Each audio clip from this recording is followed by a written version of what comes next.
Yeah. And we're live. Oh. So, all the posts made so we can get into the actual show here. Okay. All right. Welcome, everybody, to the Old Man Gaming Hour.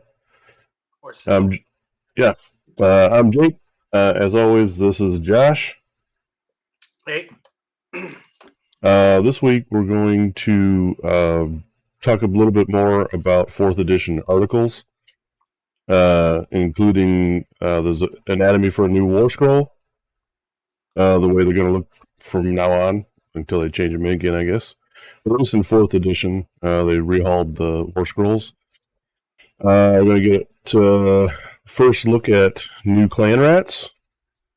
They released a few pictures of those models. And also some of the new commands you're able to do with your command points. Yeah. Lots to dig into. Yep. So, first off, why don't we just get this out of the way now? Please like, subscribe, hit all the buttons, follow social media pages, join the Discord. Yep, go ahead. Facebook, Instagram, YouTube now. New on YouTube today. So we'll see how that works out. Twitter.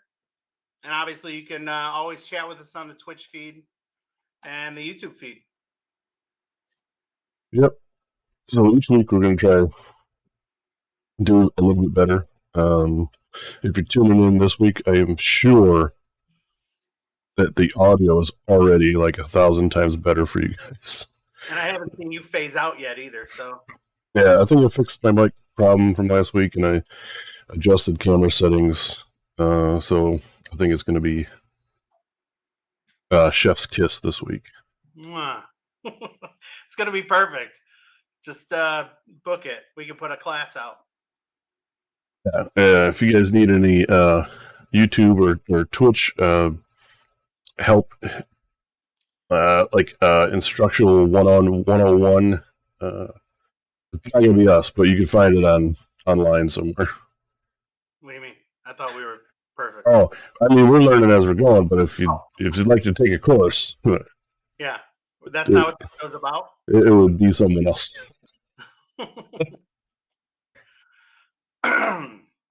So, I guess why don't we get into the, what you want to call it, the pre-show, the alternate topics before we get into the main topic here. Yep. So, in this week, what do we got for outside of Warhammer?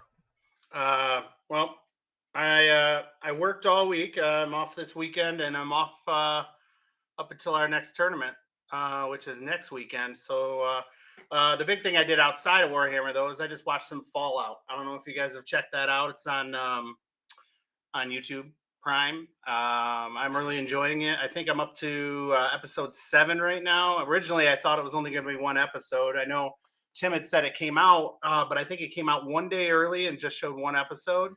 I just forgot about it, thinking I was going to have to wait a week. But here it is. Lo and behold, the full thing's out. So I've been trying to watch that while I get some work done, and I've been really enjoying that show. So I say check it out.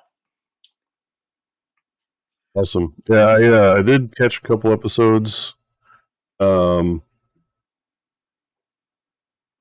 Just to start it off, I do enjoy it. I think it's interesting. It's not something that I go, well, I have never played those games or whatever, so I'm not going to watch this thing, but it's a good show. Yeah. Like, it's interesting enough that you don't have to have played the games. My kids have played the games.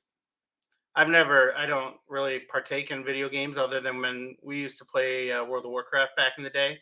But yeah, I still like the show.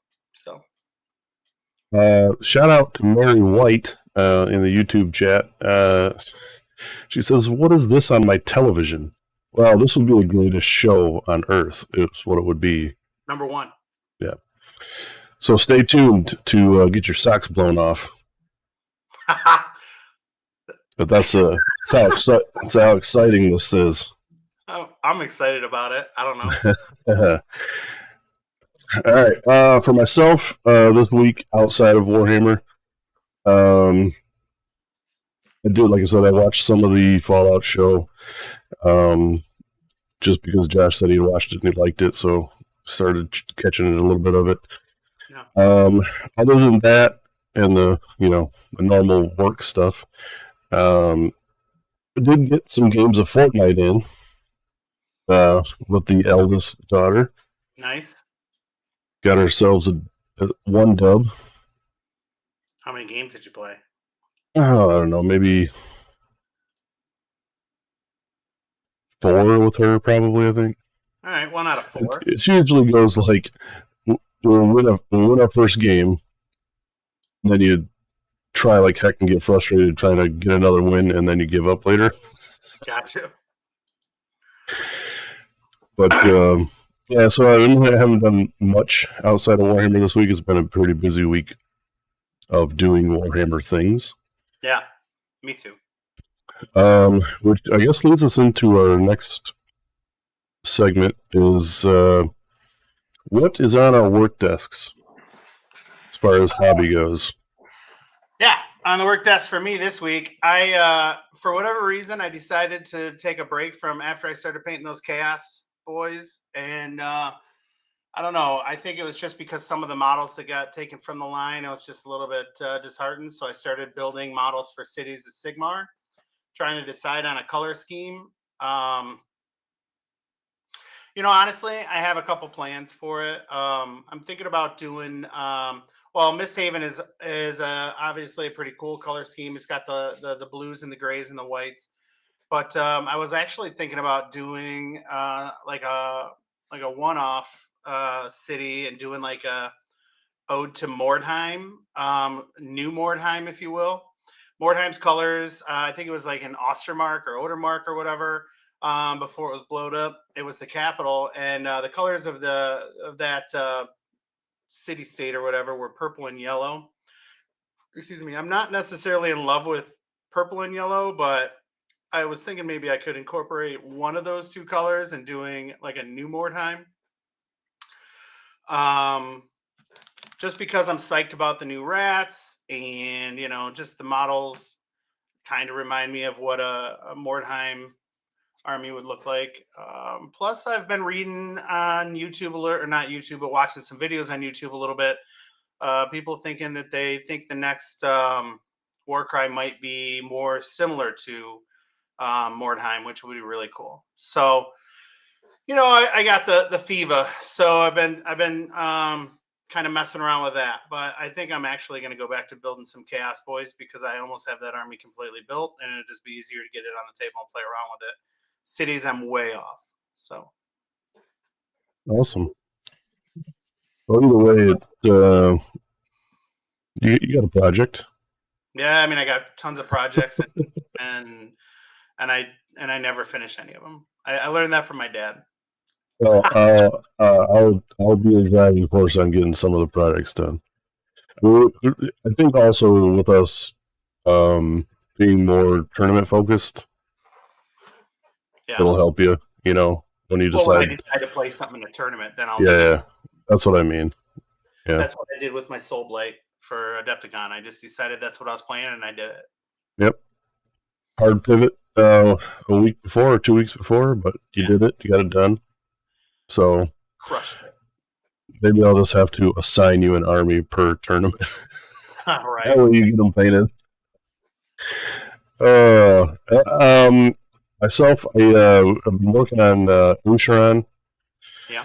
I want to do him justice, I suppose, so I'm not trying to rush him. Although I did submit my list for the High Ground Brewscree that's going to come up this weekend that he's in, so I do have to get him done by this weekend, so or this upcoming weekend, yeah. So you're going to be putting in full hours. Well, I mean, I got like probably 75% of his base done. Maybe about 50% of him. So I'm getting closer. Couple more sit down sessions and he should be done. Okay. I did yesterday, in fact, get our trophies assembled for our GT coming or our RTT coming up in May. Yeah, I saw that. They look nice. We have just like a little more work to do, and they'll be ready to roll. But they're built and they look sweet. And honestly, you could give them out the way they are. So you could. It just looks a little bare. So you're I think another. Probably do some nameplates or something on them just to, so it dresses them up a little bit. Sure. But yeah, for the most part, those are pretty much just done. Yeah, love it. What do we got next here coming up? Recent events. Yep. So, we added a new video to the YouTube channel. I wanted to try out how we would go about posting some more content for you guys. So, in light of not having a full stream set up on an actual live table, we're going to try to do some games on TTS, film them, record them via YouTube, but also going live on Twitch with them. Yeah, I think that's interactive a little bit for you guys. We can, chat in the chat with you while the game's going on. I did get my first game recorded on that with our buddy Adam, and actually, it was a really, really good game. He's learning quite a bit in a short period of time with Sons of Behemoth. I played him with my Flesh Eater Courts. I would honestly say I think this game that we played is probably the closest game he's ever had with me, and I probably should have lost. I don't know. It went back and forth.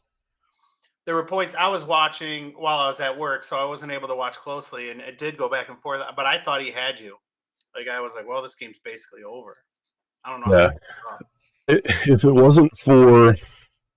I talked with him a little bit. And if you guys want to check out the video and see how the game went, that'd be awesome. It's posted on our YouTube channel. But yeah, I mean, it was lopsided early. And I think realistically, if the recursion in Flesh Eater Courts wasn't as good as it is, there wouldn't be a way to come back from some of those games where you're almost out of it. Yeah. Yeah.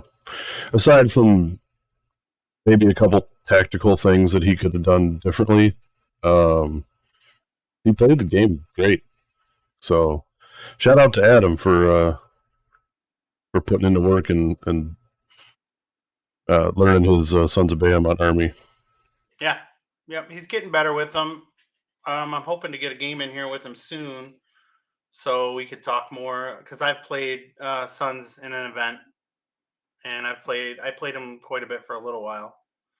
So I thought maybe I can help him with a couple things. But, I mean, I feel like he's doing well enough that he's probably better than I am with him at this point. I think if he just sticks with, it's probably like anything, if you stick with a certain list, you can do well with it over time. Yeah, you just figure out what it does well and what it doesn't do well.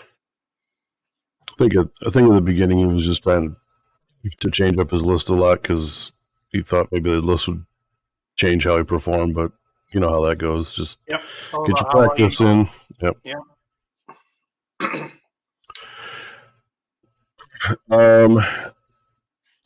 The other thing that's happening actually right now, as we speak, even, is our buddy Clay from Lexington, Kentucky, is running his first ever GT this weekend. It's called the Trash crash in the bluegrass. No way I can say that fast, so I had to slow down for myself.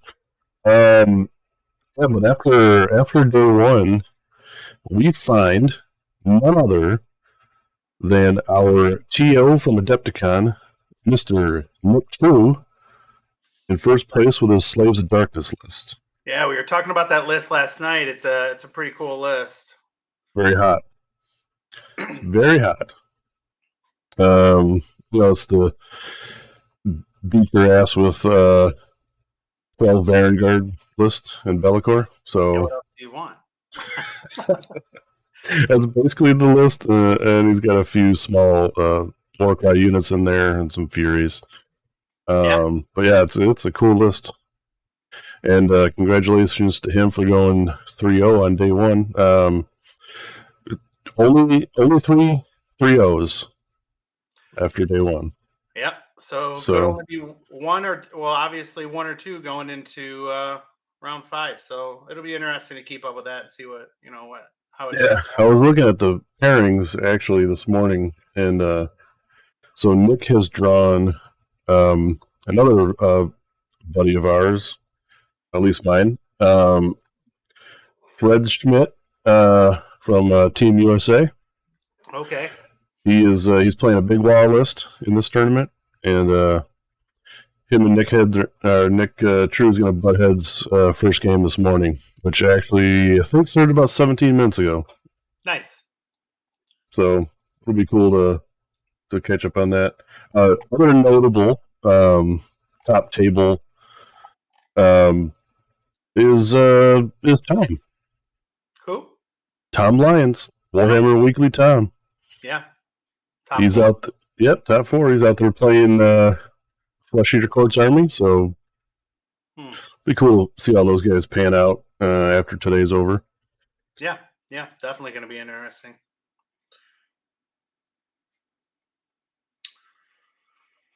Okay, so those are recent events that we're either doing or covering.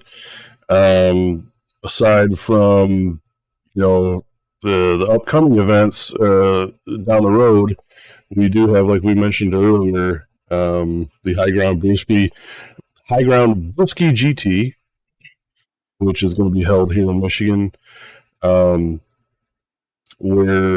we're going to be at next weekend. So I guess that's a segue into next week's showtime. Oh, actually, well, how are we going to do that? We'll probably do it Sunday evening. Yeah, after the event, I would imagine. So since we're on the new schedule now for Sunday mornings, works out with the best fit for both of our work schedules. Yep. We're going to be in the mornings on Sundays until further notice. But on the weekends where we have tournaments that run into Sunday, we're going to have to adjust the showtime and do a Sunday evening show probably. Yeah, we can't do it during the tournament. Yeah, although it would be fun. I don't think we'd be able to do a show and play at the same time. Probably not. But yeah, that one. What are you planning on running? You submit your list, right? Yeah, I did. I did on time, unlike you and Nick. I'm gonna just run my Be'lakor list. I brought it up here. Skybrand and the usual Bloodthirster of Unfettered Fury with prayers and no armor saves, and then a couple other prayer boys, Bloodmaster and a Slaughter Priest. A couple Fleshhounds, Be'lakor, and a couple units of Mighty Skull Crushers. It's what I played was it MIGT or Nova or Novi? I can't remember. One of those two tournaments. I think Novi. No. Novi, you played the Giants. Oh, you're right. So it must have been MIGT. Yep. I went 3-2 there with it, and it's ready to roll. Like I said, I've been working on the more like the Slaves to Darkness and then also the Cities of Sigmar. So nothing there is ready to go. And I just wasn't in love with how things went at Adepticon with the Skelly boys. So I thought, I'm just going to go back to tried and true corn, play with Bellacore because he's the coolest model in the game, and just see how I can do with it. So we'll see. I mean, coolest model in the game. I mean, Ushran might have something to say about that. I mean, people convert Ushran to look differently. People don't convert Bellacore because he's perfect. As you would say. One person modified that you know of. Okay, we all know him. Yeah. So, of course, I'm going to play Flesh Eater Courts. I am, however, trying a new list. Wanted to try Ushran because I have him, and why not? Reasonable. I think he has a lot of good abilities that can be exploited in games. He's strong. He's strong. I played against him once now. You played in the home game once, and he was pretty powerful. He does work, that's for sure. Now, keeping him alive is probably the only thing that might be a little iffy. Yeah. But hopefully in the next 5 games this upcoming weekend, I can figure it out at least a couple times. I mean, he lived in our game. I can't even remember what I played against you. Oh, I played those orcs, Cruel Boys. But yeah, I mean, he did well in that game. I mean, if he's sitting in someone's face, I think he's okay. You're worried about shooting?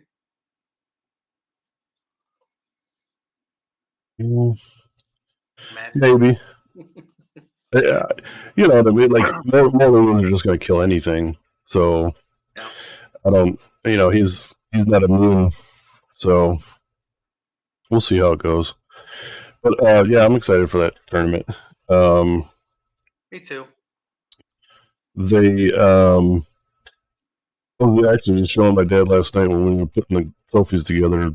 The high ground guys always make really cool weaponry for their top prizes. Yeah.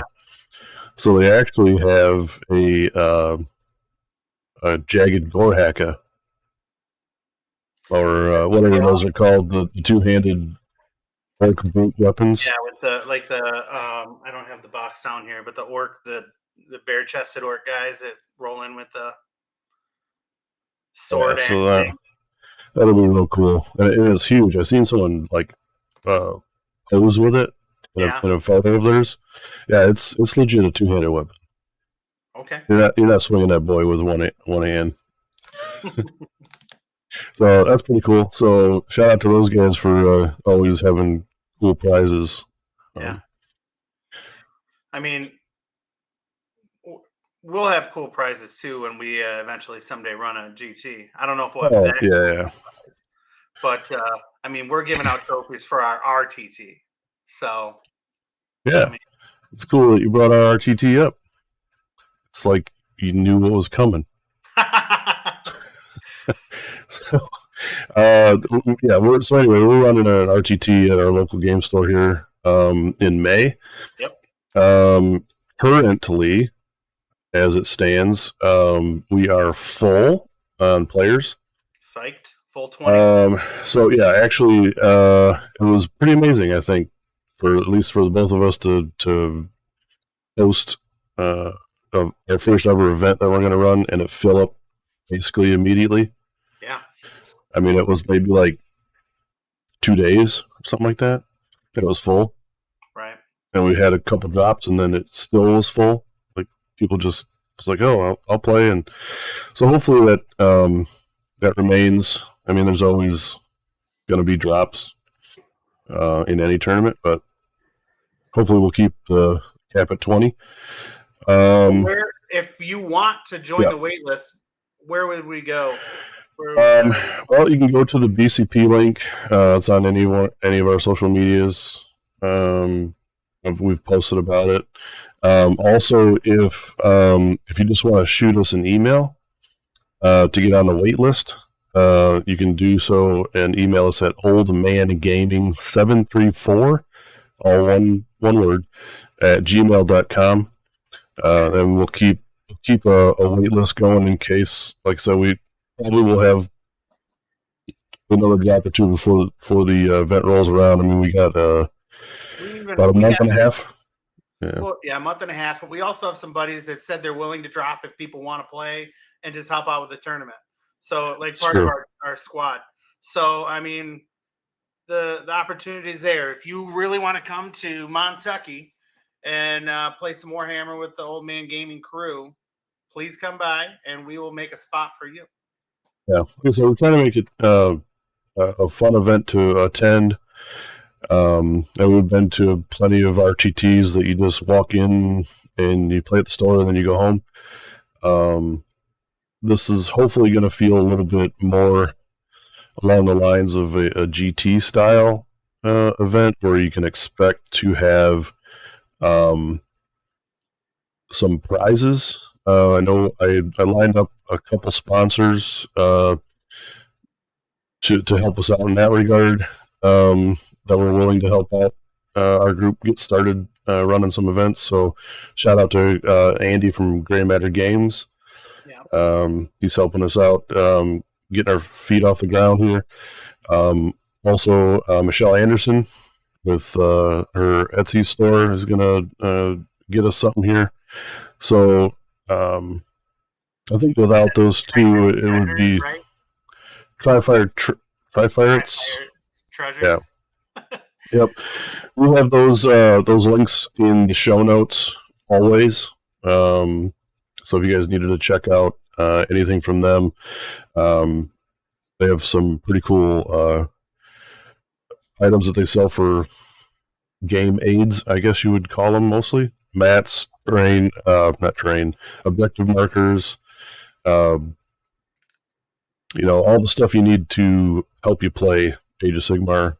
They got it. So, other than that, I think, I guess, well, let's announce this. In our RTT, we've just picked the missions for the event that we're going to have. Right.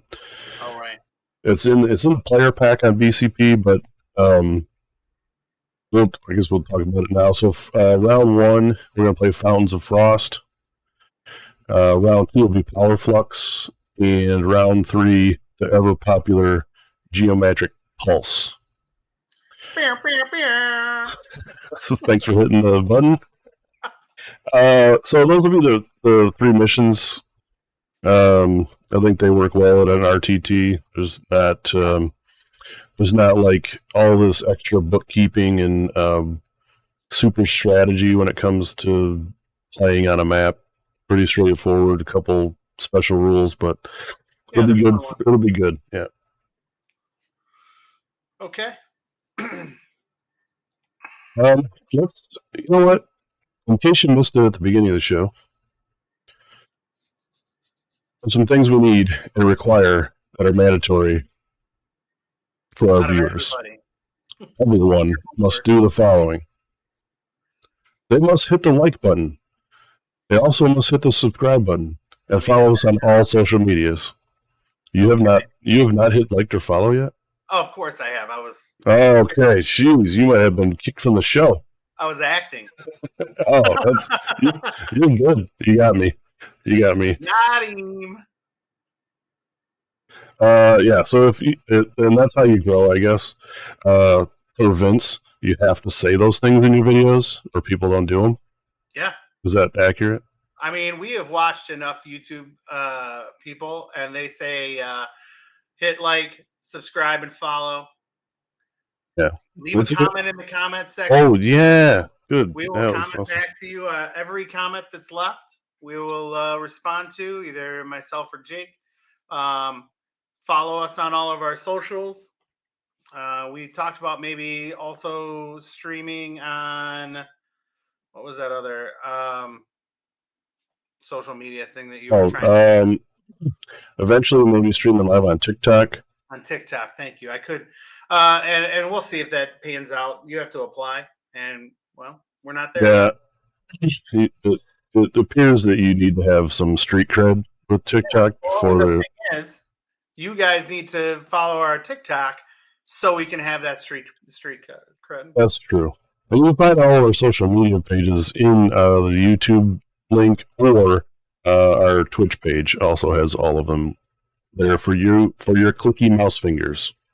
Yeah, and we're a pretty active Discord. We're chatty on there, talking about things. So, I mean, come on in, ask questions, and talk about your armies. We have a lot of experience in our group with different armies, so mostly me, because I play every army.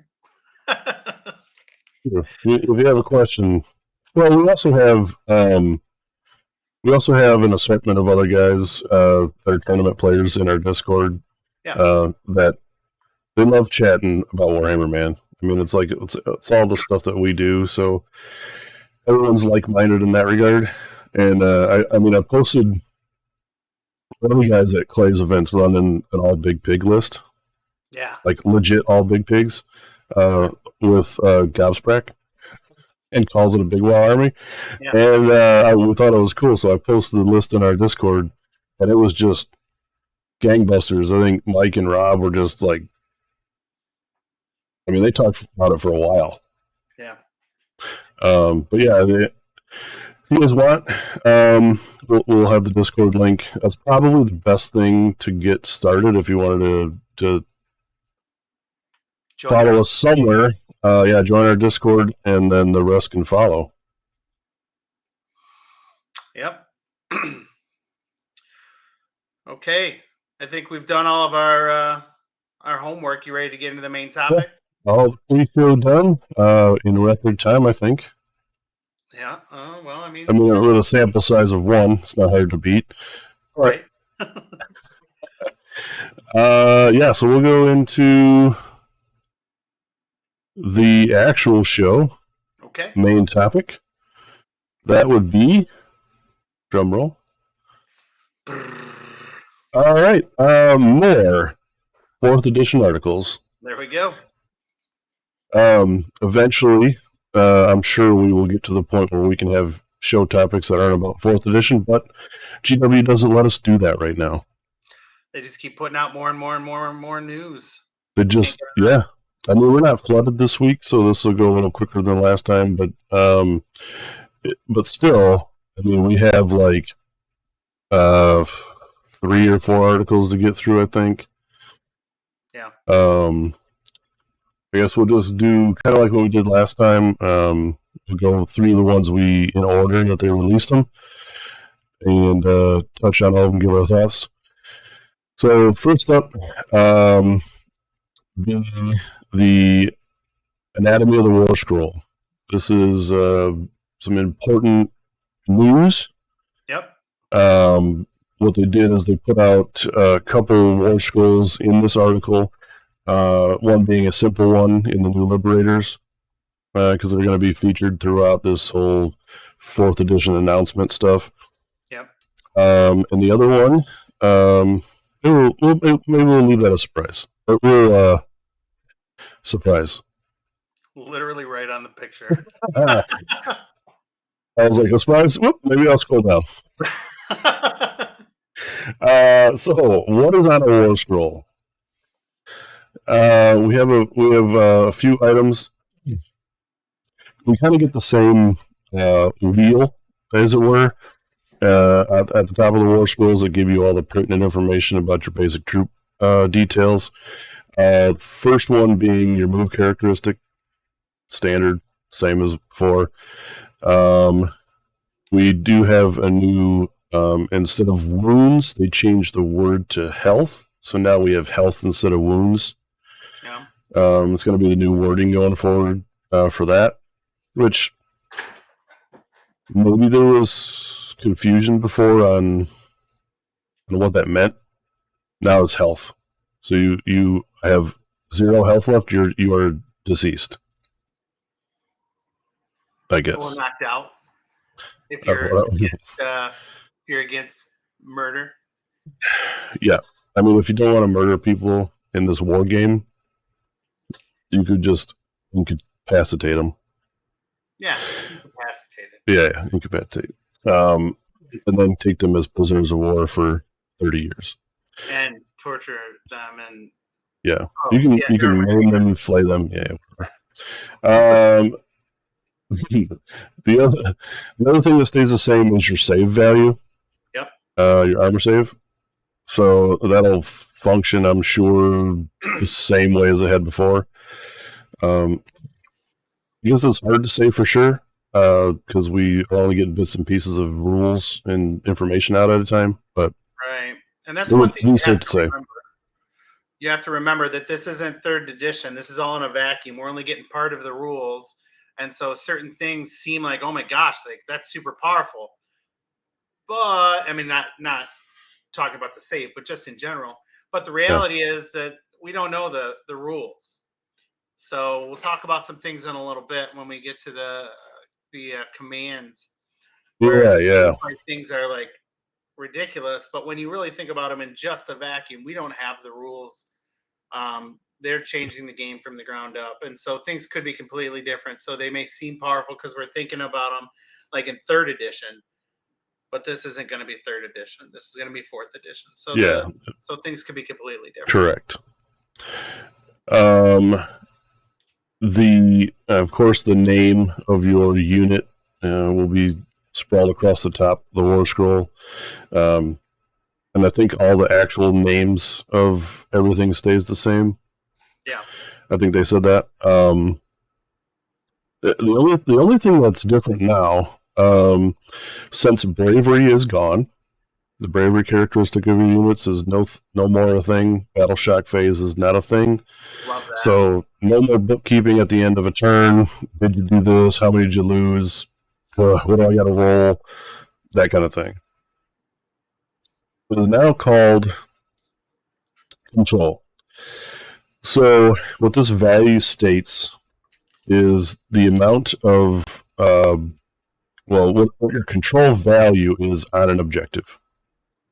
So in this case, Liberators are worth 1 control point per model. Yep.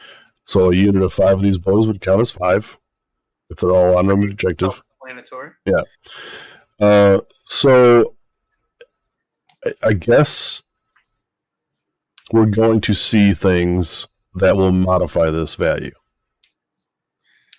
Safe to say? I mean, we have stuff that modifies move, health, saves. Maybe. I mean, not to look forward. They didn't really give a command per se that modifies it. But I believe I've seen somewhere where like a unit, if it's on an objective in their own territory or something like that, or I think I read somewhere if you charge in a turn or something, they get it. They count as 3 for that turn. Right. Since it's a value on the war scroll, it can be modified. Sure. Is what I'm going to get at. Yeah. Right. In the general sense. So we'll see how that happens going forward. I think we got a little sneak preview on this Liberator war scroll for that. But we'll get to that. So your melee weapons and your ranged weapon stats will be listed right underneath the wheel, and the different weapon profiles you can load your guys out with will be there. I don't know exactly how that's going to go per se. I don't know if weapon options are a thing of the past. Because some units you were able to give spears to, or swords to, or swords and shields instead of 200 weapons, or something like that. You may be stuck with one weapon profile, and then like on here, one of the 5 models can carry a grand hammer, right, opposed to a warhammer. And if you notice, the models that are pictured there have 2 hammers, but I read somewhere that is literally aesthetics. It's you model your guys how you want, but they have the stats that are listed.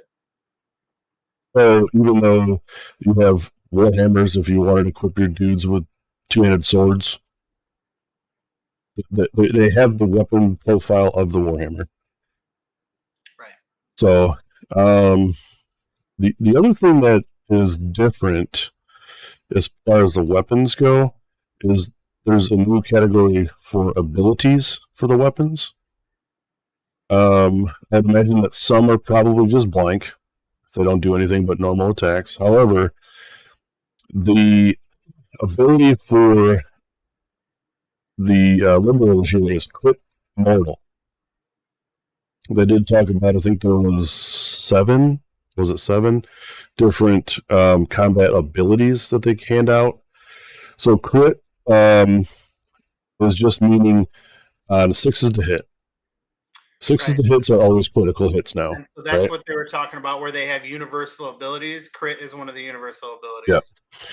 So, and this makes it so much easier to freaking tell what stuff does because it's not embedded in a War Scroll paragraph. Right. Now it just says, you look at the weapon and you go, oh, I get crit. So any 6s to hit is a crit. And what does the crit do? It gives you a mortal. Boom. Boom. Done. Right in the profile. Yep. So streamlining that is awesome. I do love how the new War Scrolls are going to function. And we'll see a more complicated one in a second, but like for instance, Liberator's special ability. It's a passive ability. It's labeled passive, so you know that you just get this thing, and it doesn't trigger in some weird way or whatever. So the effect that they're given is what we just talked about. We add 3 to this unit's control score while contesting an objective wholly within their friendly territory.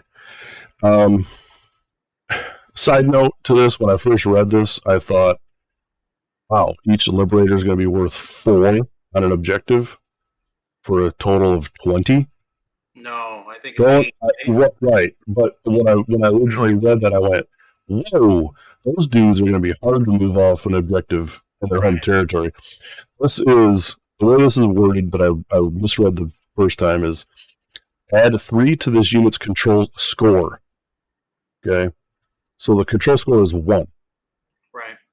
Well, For the unit, you add 3 to the unit's score, not the model score. So you're just going to take the 5 that they're worth plus the 3 extra, and they're going to be worth 8 if they're all on the objective. Okay. So, don't worry about, like I was like, well, that's way powerful. I'm thinking these Liberators unkillable, well, not unkillable, but very hard to take an objective from them. But anyway, I read it wrong. I don't know, are we going to get, is this like legit War Scrolls? Is just a PDF of them putting one together? Because are there going to be pictures of I think the so. units Like on in here? the past, it's like been just PDFs and stuff. Like it's just been like something you could like make on like a like They have a template. And, yeah. But this is what I expect. I expect each one of these things, each unit to have like one of these actual War Scrolls. That's how they'll present it, I think. The photos of the models and stuff. Yeah, I think so. Cool. Now I have a question about this War Scroll in particular. Now it says crit mortal. Mm-hmm. Does that mean mortal in addition? Does that mean well, and I think that's one of the things we don't know. Is it a crit hit or a crit wound? Is it mortal in addition? Is it you do the damage in mortals? There's not a lot of information there, but I'm sure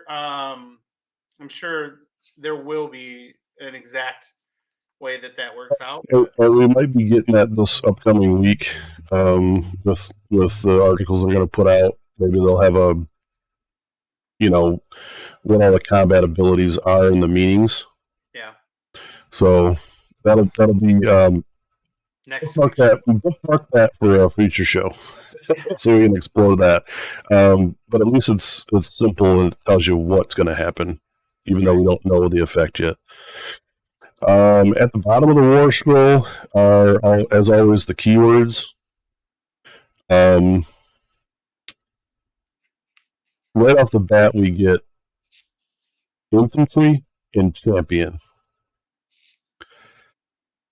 So guess what? We get infantry units now. At least with the keywords. And the champion, I'm going to guess that this unit has a champion that does something different than whatever. I mean, the champion in this case gets the he does not. I read that wrong again. He can't. Yeah. Better character, that weapon. I think so. Champion is going to be another one of those keywords, and we'll most likely just do what a champion does. That way, they don't have to put what like different champions do in different units, because right now it's really not self-explanatory. A banner guy might do one thing in one army, another thing in another army, and sometimes even in the same army, different units, they do different things. That's true. I hope, if they do that, like it's going to be if you have a musician across any war scroll, it'll give you whatever the universal buff for having a musician is. Right. So champion, they haven't listed what champion does for you, but it must, right, and that's kind of how it used to be anyway. So I'd venture to say you're correct there. The other like sub keywords is your order, Stormcaps Eternals, and Warrior Chamber. So I just what this unit belongs to, kind of thing. In case there's a special rule that involves those, probably. Yeah. So that is the initial anatomy of a simple war scroll for a troop unit, an infantry unit, I guess.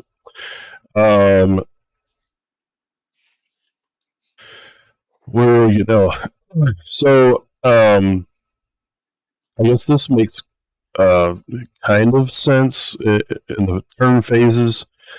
All your abilities on your war scroll will have one or more of these different color-coded title bars that tell you, like, if it's gold, it happens in the hero phase. If it's silver, it happens in the movement phase. And then it will list out, like, how the effect gets triggered. So you can initially see off the bat without reading through all of the text in a war scroll, like it was before. Like, hey, I'm in the hero phase. I can only do these gold labeled things right now and then move on. It's going to be way easier. Speed up games, I think.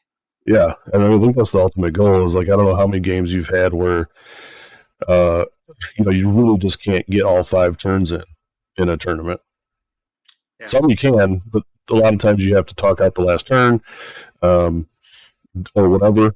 Hopefully this gets it to the point where everybody can finish their games, at least, or get real freaking close. The ability icons are going to be standardized now, whether it's a movement, offense, defense, shooting, rally, special ability, or control ability. With these symbols, those will also be labeled on the bars on the war scrolls, so you can tell what kind of ability it is, in which phase it is. So just an example on that last war scroll, the end of turn one there is purple. If you go back up to the lib, that ability is a passive ability that happens in the purple phase, so the end of the turn phase. So that's when it happens. It takes effect. Yep. So just in case it's necessary to know when that happens, that's and that's what I mean. Like, while you're going through your turn, you don't even have to look at that thing until the end of turn phase, right? It's helpful to know what it is before that, but you don't have to figure anything out and read through the text and do calculations and stuff during any other phase other than what it's listed as. Yeah. It also has the circle there. I'm not sure what. Yeah, that was the control abilities icon.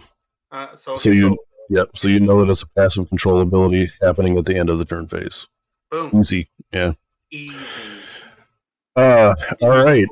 So, as we alluded to the teaser, we have the War Scroll for Nagash. Now, this is a complicated one.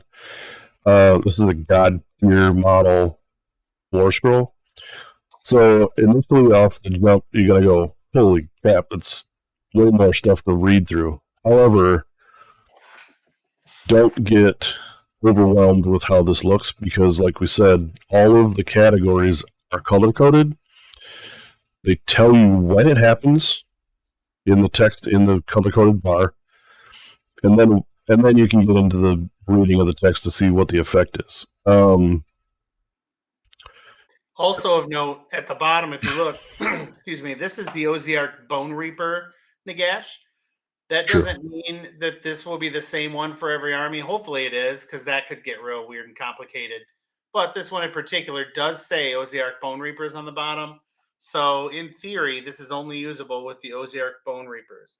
Now, does that mean Nagash is only a Bone Reaper, or does that mean they'll have individual ones for each army? We don't know, but something to Well, take note of. yeah, I guess that is kind of up in the air, and maybe they'll have a war scroll per army that he can fit into. Um, I'm pretty sure allying in things are gone, I and think, that's what isn't that why they kept the regiments of renown things around?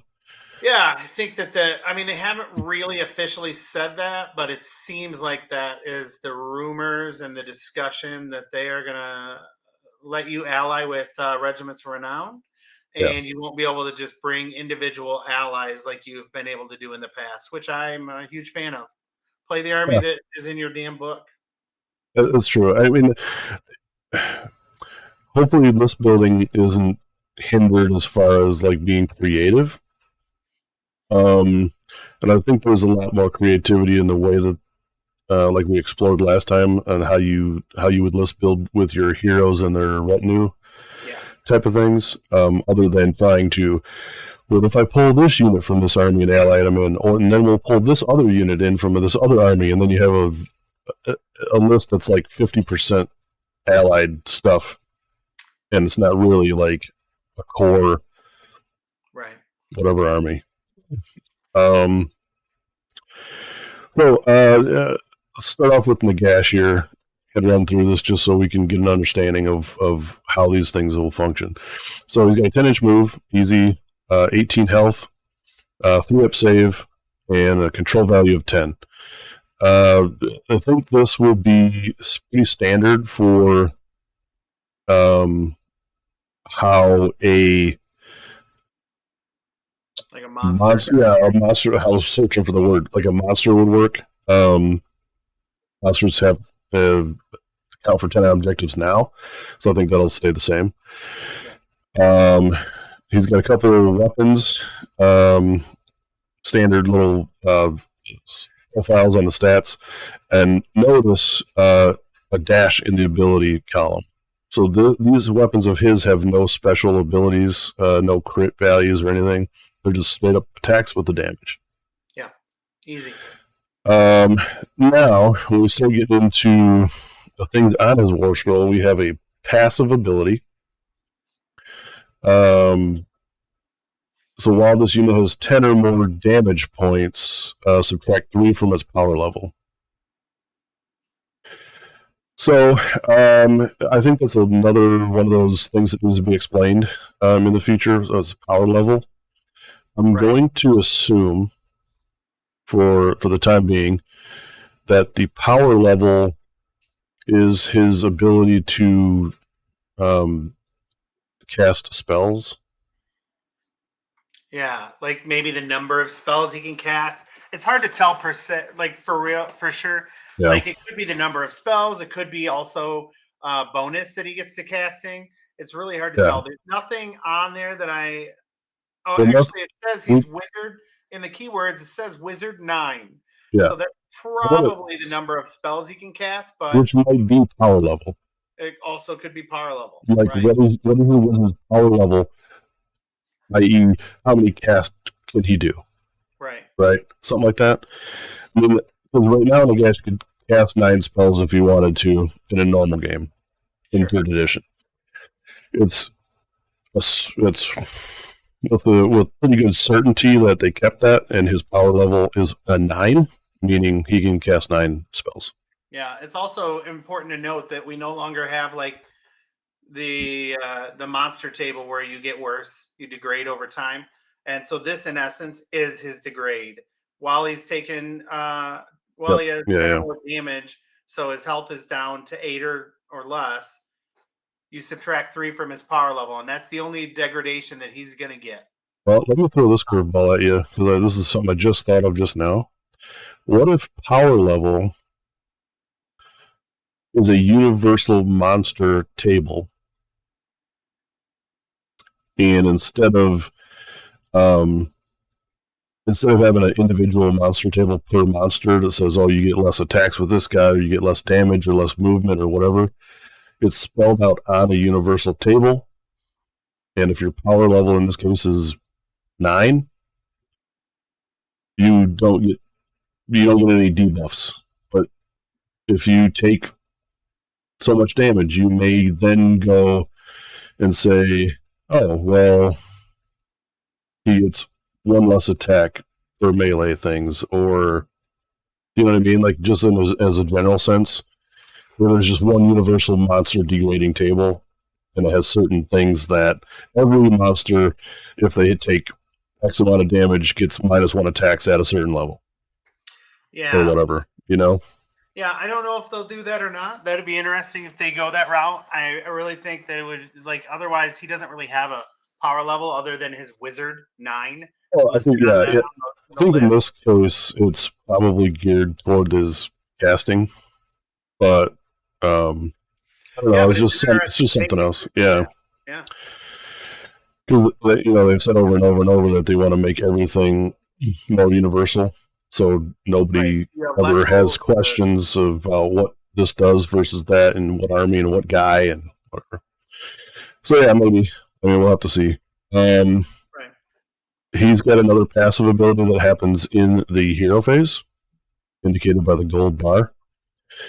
His Staff of Power. The effect is it adds 2 to the casting rolls for this unit. If it has not miscast any spells this turn, so +2 to casting, pretty strong. If this unit miscasts a spell, ignore the restriction that would stop this unit from casting more spells this turn. Nagash, Supreme All-Power Caster, does not give a shit if he miscast, because he can still pop off. He can still pop off all the things. I guess what would the first initial thought I would have is say, okay, Nagash, you miscast on your first spell. What does casting do now? Right? Does it still give you D3 damage or D3 mortals?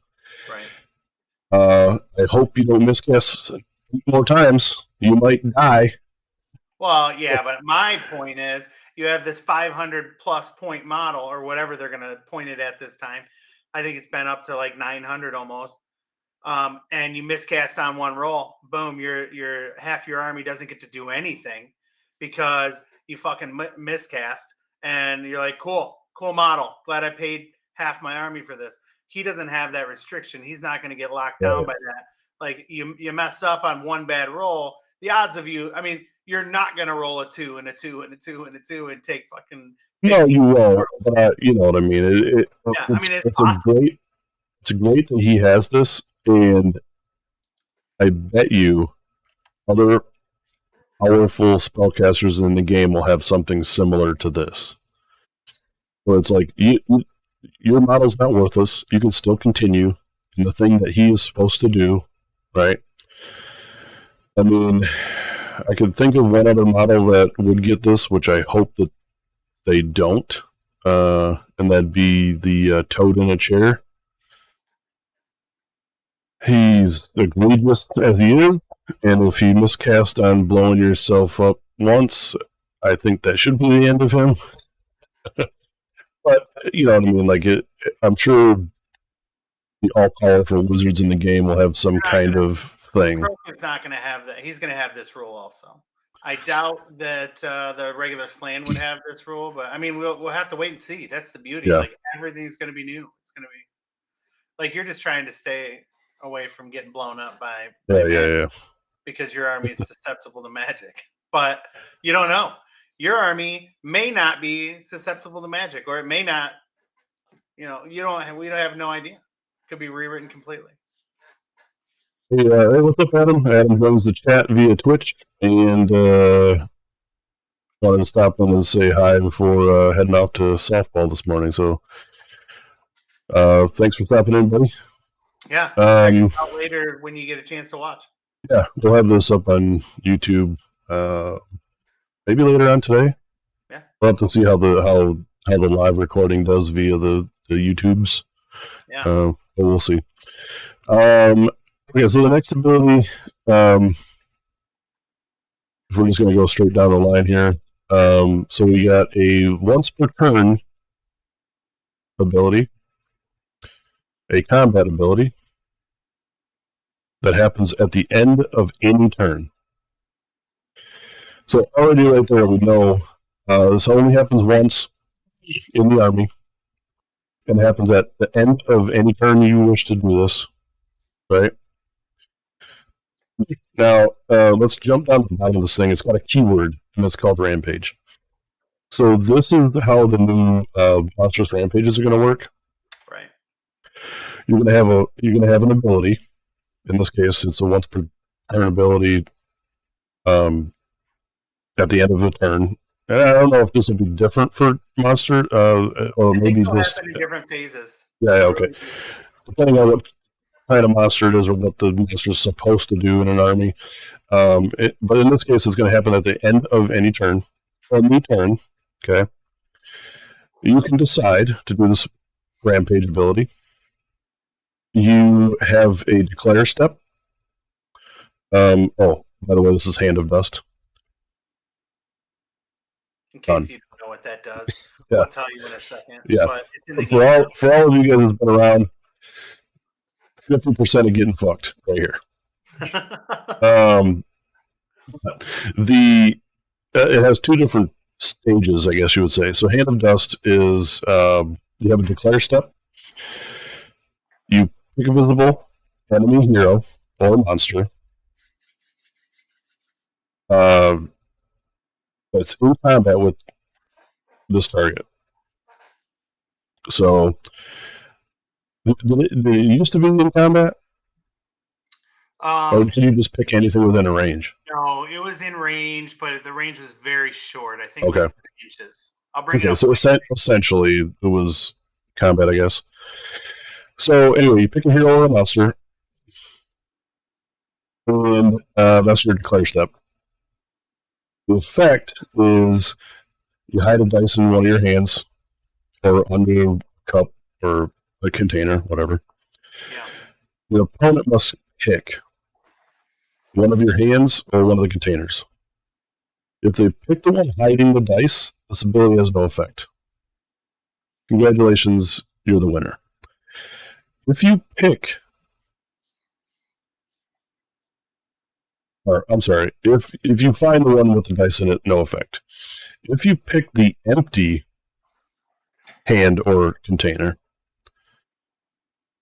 that target that was picked is automatically destroyed.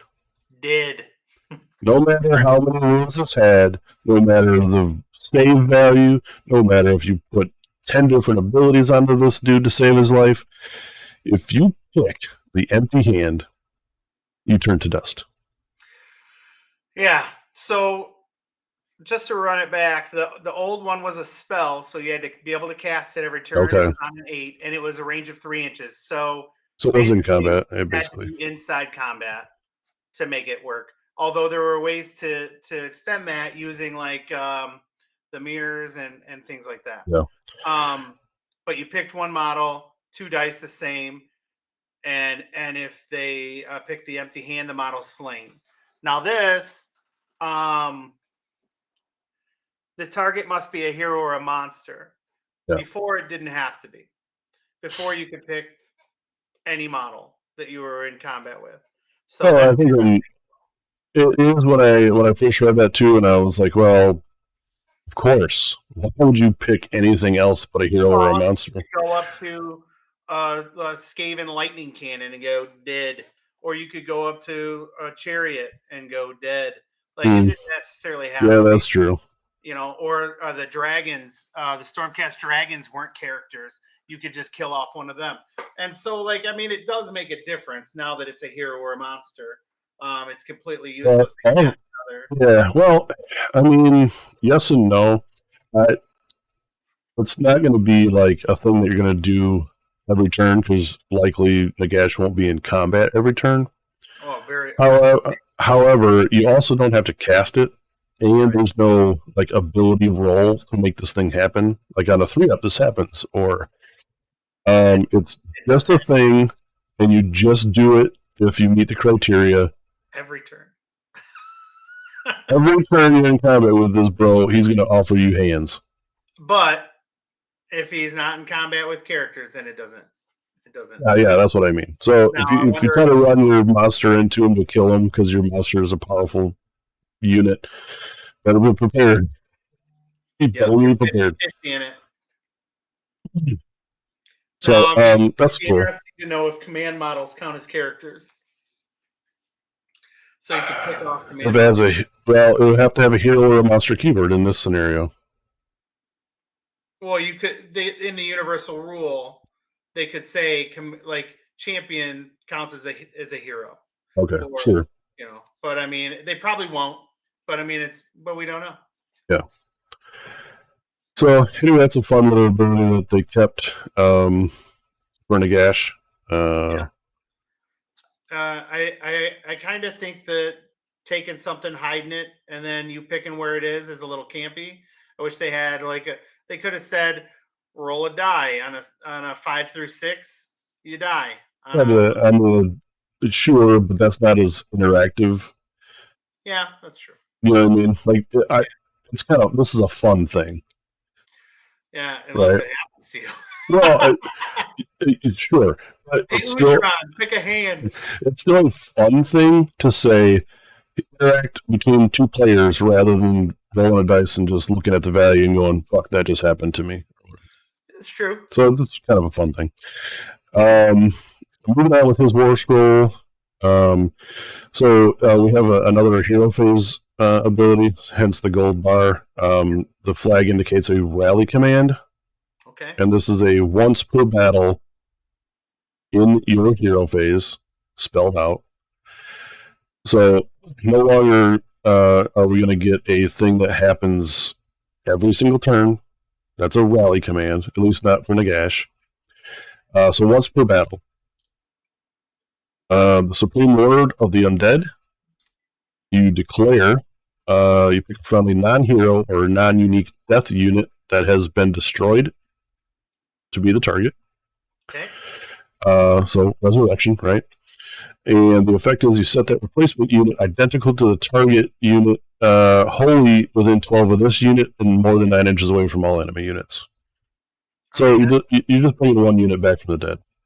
Completely, though. Not like it is right now. Majority of the time, you're bringing back half units and things like that. Yeah. But it's once per game, right? So it's not like, hey, I'm just going to keep bringing units back. You kill a unit this turn, I bring them back next turn. Another thing, too, to note, not a roll. Strong. No 3-up, 4-up thing. Just once per game, you get to do this thing. You either use it or don't, move on, right? Yeah. Quick decisions on war scrolls to make the game flow faster. Sure. Not much else to say about that. It's just rally. You know, Nagash had it before. Better than rally, but yeah, it's just bringing it's just recursion. Yeah. More than rally. Now this next one's the more interesting one to me. So this is let me see what that symbol means again. Special ability. Special ability in your hero phase. Don't know what 7 means.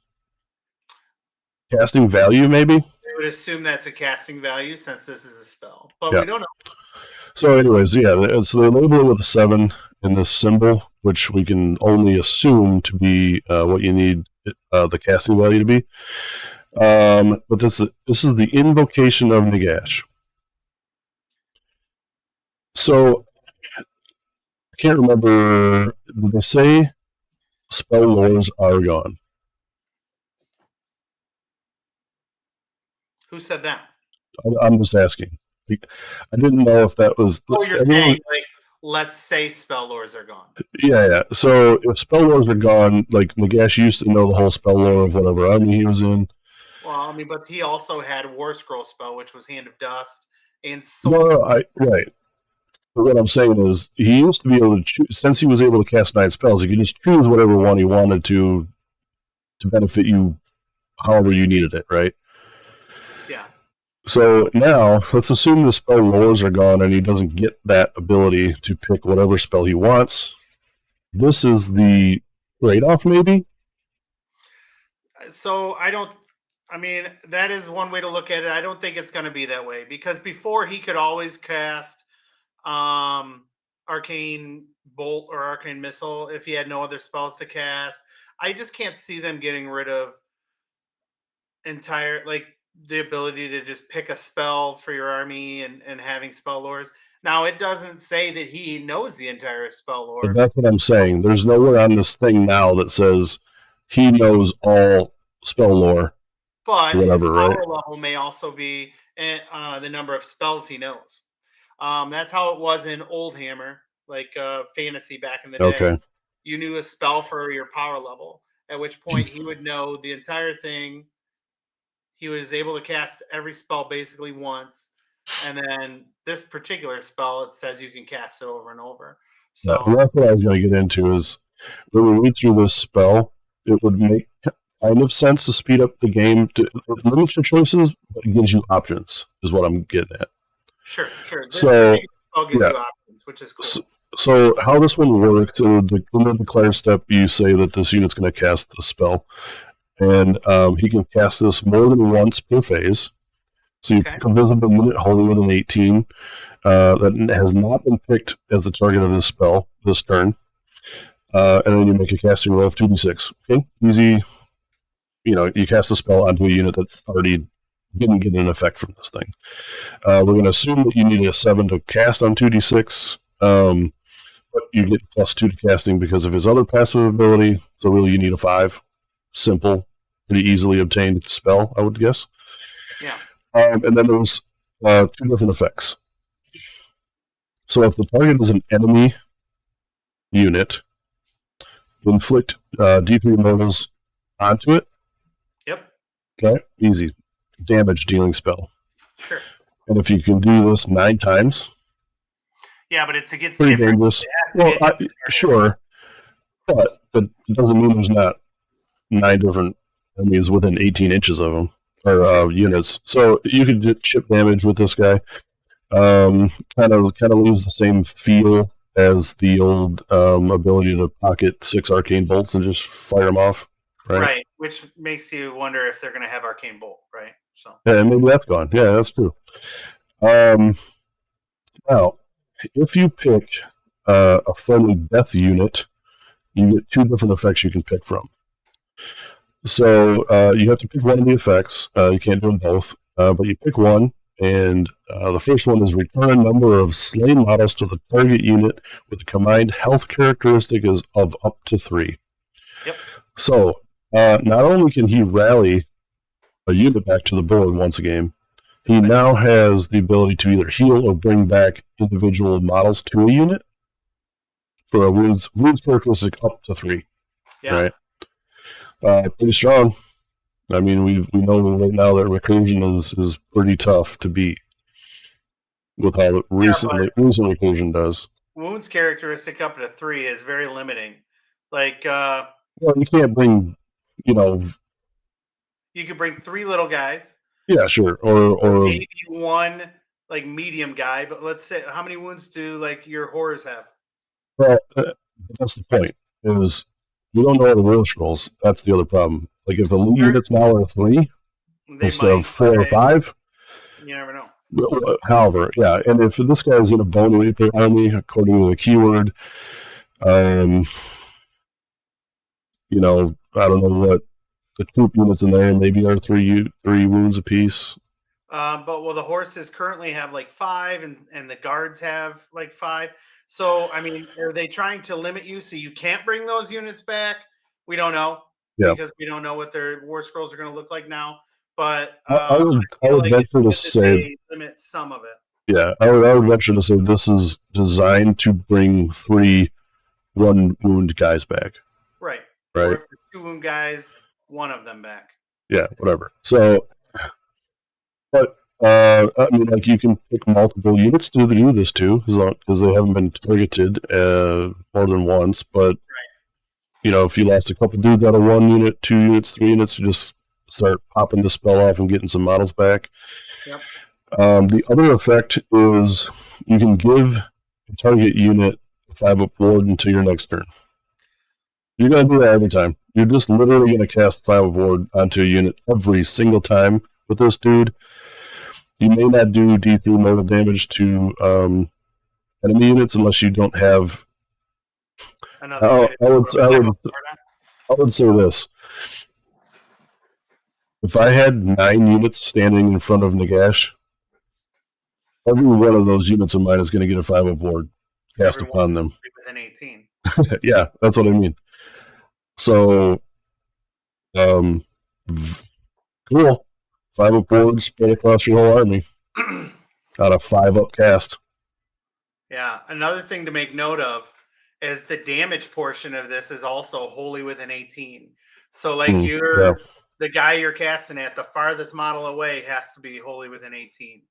So that's interesting. That's not the way offensive spells are right now. They're not built that way. So that's intriguing. Well, I don't know. I think because you have other effects that affect friendly units, they have to have that wholly within phrase in there. If there's a wizard that just has an offensive ability spell, I think you probably still see just within 18. But because this thing can affect your friendly units, it has to have wholly in the title.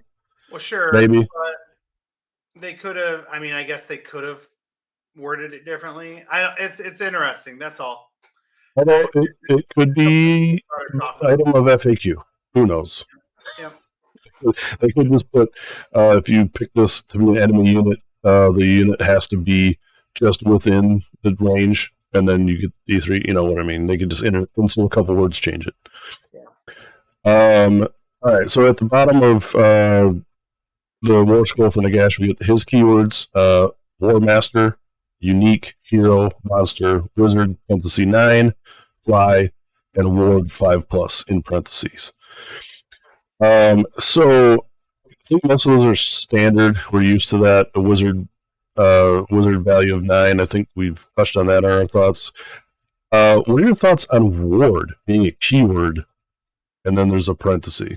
Just easier. You don't have it up in the text. It's just right there. You know, you have a ward save of 5-up, and it's easy. Yep.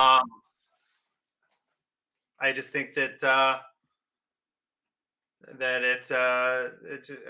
think it's just where they decide to put it. And it makes sense there because it removes it from having another paragraph of text or something that says, right, this unit, because of blah, blah, blah, blah, blah, and some bloat text. Well, and also it's not an ability that works in different phases and stuff, or it is an ability that works in different phases. Yeah, well, it would have been the same thing, I guess, if they would have just took 5-up ward, the ward 5+ from keywords, and stuck it like somewhere in the main thing where your saves are. Yeah. Or whatever. It would be the same difference, right? If it's listed somewhere up here versus in the bottom. He said it's basically just saying this unit has a ward save that may be different from anything else. He just has this thing. Right. And we touched on this earlier. He is a death keyword and an OCR Bone Reapers keyword here. We don't know if he's able to go in other death armies, if he will have different keywords. Although I would suspect this is keyworded as this is the scroll pulled out of the book of OCR Bone Reapers. I agree. So he has to probably have this keyword in order to get allegiance abilities put on him, whatever. If this scroll is in, let's say, a Flesh Eater Courts or a Night Haunt or whatever Soul Blight, I guess he probably wouldn't go into Soul Blight. He could be in Soul Blight. I mean, I guess so. Yeah. Either way, I mean, he may have another page in their armies with keyworded army insert here thing, so he can benefit from whatever things that they have. Right. So anyways, that was a little long-winded, but I think it was important to note how the war scrolls are going to look going forward. Um, you know, it's a little bit to read through all at once, but like I said, when you're playing a game, you'll know like where to look immediately via the colors and what the thing does before you even read any of the actual text. Yeah. So hopefully it'll streamline a bunch of interaction and gameplay. Yep. I think it's going to make things a little more smooth. Yep. I kind of almost wish we had Clay on the show this week just because of this next article. You would have seen his cheesy fanboy face light up, I'm sure. I mean, when we had Adepticon, this man stood up, yelled profanities when. Did you see his face? Yeah. When we watched the trailer for the 4th edition, this boy got so excited it was like a kid Christmas morning. It was crazy. They did release the new Clan Rat models, and Clay being such a Skaven fanboy, this would have been good to have him on. We'll get him on one of these days, I'm sure, but he's running an event, so he can't be bothered. At any rate, these are the new Clan Rat models. This is the command core of the unit, I suppose you would say, with the bell guy, the unit champ, and the banner bearer. What do you think, man? What do you think of the new models? I like the new models a lot. I own a lot of Skaven. To me, I think they look nice. I think that I'll probably get some of them and incorporate them with my old ones, to be honest. I really think that they look really good, but I think that they look similar enough that now I'll have to see them next to each other to be 100% sure, but they look almost similar enough that I think that they'll mix and match okay. Now, I like the models. They look nice. I think they could be painted really well. I'm not in love with the scheme that GW went with here, but I mean they're beautiful models in line with everything else that they've been putting out. Over the last couple of years, everything's been upgraded, and Skaven is due. So I'm excited to see what they do because I've also been a pretty big fan of Skaven and tried many times to make them kind of work. Since I've been teaching you, and they never really been able to. I've never really liked them on the tabletop, so I haven't played with them. Like a more competitive fashion, but I know I've played them against you a number of times, and so yeah, I'm hoping that they do some more cool sculpts like these. I think do they show more sculpts in this particular? Yeah, we'll scroll down and check them out. These are just, I think, the command versions. Yeah, the command cool. I mean, the bell is cool. It's like in theme with the army. The banner, the tattered looking banner looks cool. I'm gonna assume that that's. Yeah, I'm gonna assume that this is free-handed. Yeah, you're probably just gonna get a flat. Yeah. A flat flag, so you can paint whatever you want on it. But yeah. Because it doesn't look like it's recessed or no, yeah, the symbol. Yeah, a sticker or a freehand, which I mean, it looks gorgeous. Yeah, which is cool because I think that lends itself to the creativity of a player base, where you can, where you have some flat flags and banners or shields or something that has a flat surface to where it invites you to do a freehand if you want. So I think that's pretty cool. I do like these. I'm not into Skaven by any means as a play style or an army for me aesthetically, but I think they look good. And like you said, it was still pretty amazing to me when I first started learning this game a couple years ago. They were like, yeah, Skaven's models have never been updated. They came from Old World, and they're the same thing, as they always were from the I bet 90s the or whatever. oldest model in the game right now is in the Skaven line. I'm sure. I think it was on one of the models that are getting removed. Yeah. Um, like the Poison Wind Globadiers and things like that. Those models are all metal from like maybe even as far back as '89. Yeah, that's crazy to me. But at least it seemed like GW has made an effort in recent times to update sculpts or provide armies with newer sculpts, and parts of ranges that are new to where you go, at least you can look at it and go, that's fucking cool. That right there is why I play the game. Yeah. To push around these little toys that look cool to me. Right? Yeah. The other versions of these dudes are here. I mean, we get a couple of just regular poop dudes, a little bit of armor-cladded dudes, eye patches. Yep, pretty typical for Skaven. Yep. And they just, they carry rusty, dirty weapons. Yeah, I mean, the paint job is good. It matches their other scheme. I mean, the models look good. But again, I think if you really were like, man, I already have 180 Skaven painted, do they look so good that you absolutely have to go out and buy these new models? I think you could buy some and mix and match, and it'll look great. Well, it's still kind of like what we talked about last week with the Stormcast line being trimmed. Yeah. You can still use your Stormcast dudes. They're all the same base size, and weapon options don't matter anymore, so you can just say what they are. I mean, no one's going to say, oh, you're not using the new clan rats, you're using the old clan rats. Like, nobody gives a damn about that. This is interesting to me. I don't know offhand if Skaven clan rats had two-handed weapon options before, as far as a build, but these models have them.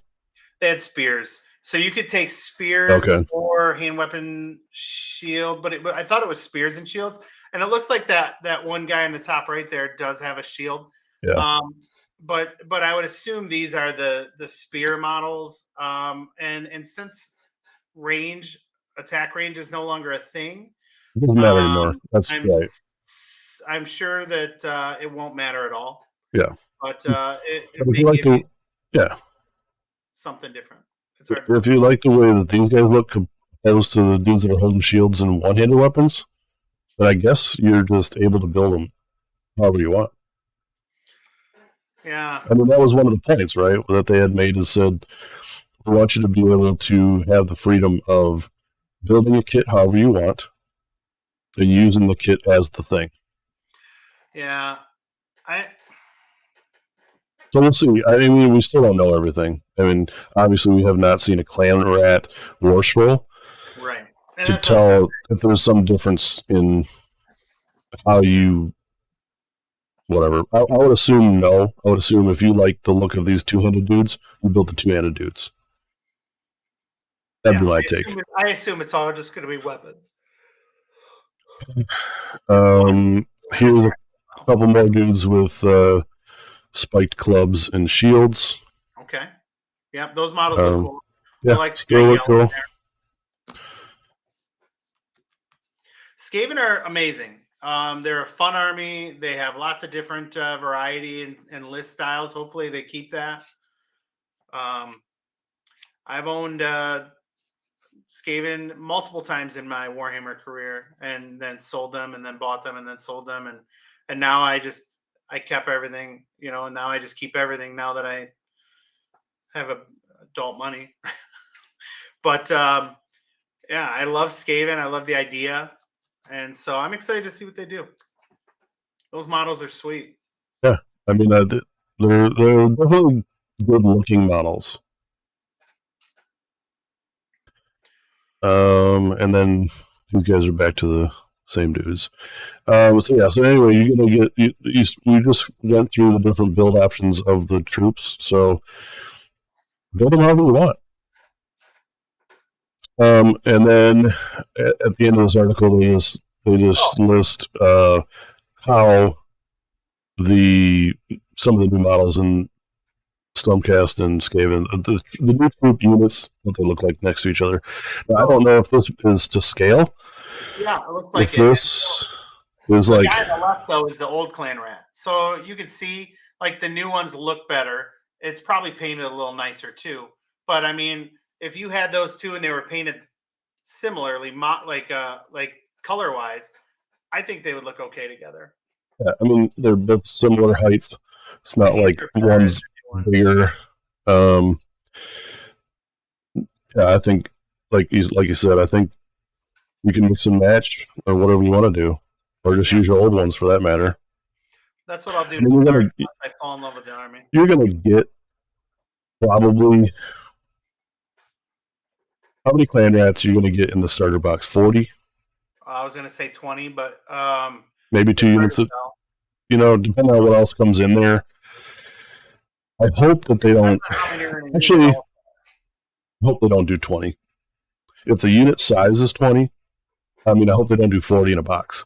Yeah, for people that want to play Skaven, because you don't need those models to play the game because you've already owned, like you said, 180 of them already. Right. They just leave it to one box, so you get some of the new sculpts, and then other things in the starter box that you want to have. Well, you definitely want to have clan rats, though. Like they're the. I know, but I'm saying if you already own a shit ton of clan rats, you're not going to be like, oh, I wish that starter box comes with 40 more little idiots and then like 2 heroes. Well, and the other thing is they're usually monopose in the starter boxes. Like you can't really necessarily. They're like the push fit guys, easy to build, so you don't have maybe as much of the varieties. So. Yeah, well, that might be too. I mean, maybe they give you 20 troop units, but not like the command module dudes. Who knows? I hate when they do that. Yeah, it could be a thing. We've done it before. All right. Well, anyway, that was the new clan rats. Sorry, Clay, that you're not here to enjoy this with us, but we're past that. And we'll go into the next item of business, which is the way that we interact with our opponents via commands. Yeah, commands, big one. So this is an interesting article, I think, where we see what you use your command points on.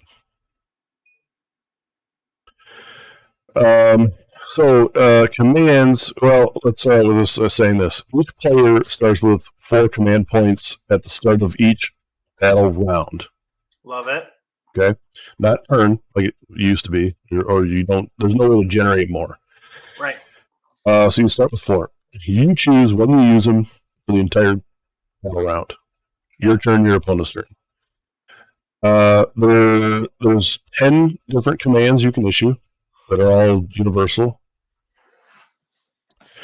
And I think, how was it that you got one extra? Oh, you get one. Well, you get one extra. Yeah, which means I guess we can just run through that.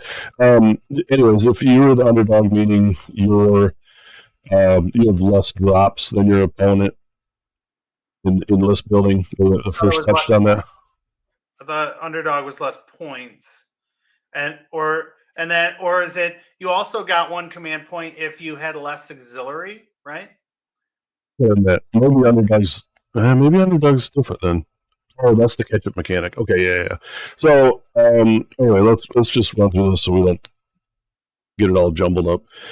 Any ability with a command point cost has a certain symbol, which is labeled here, and that is a command. Yep. Pretty easy. You see that symbol? It's going to have a number in the side of the symbol that says how many command points it's worth to actually spend or use the thing. Hopefully never 2. That would be I've seen one with 2 on it already. Have you? Oh, geez. Yeah. But I'm sure it's going to be one of those things where it's like, this is a powerful thing, and it's going to take 2 of your command points, right? Okay. Each player gains 4 command points at the start of each battle round, like we said. Yep. The underdog keyword has a way to gain 1 extra command point. I'm assuming per battle round. Yep. Each unit can only use one command in each phase. That's kind of how it was before, so I kept that. And each command can only be used one time by each army in each phase. Oh, it says below down here. Yeah. The underdog gets one each round, and it's the player with fewer points at the start of the round.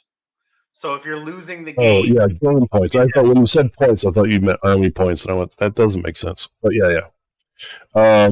So if you're behind in score, you'll get an extra command point for being behind. So you'll get 4 opposed to 5.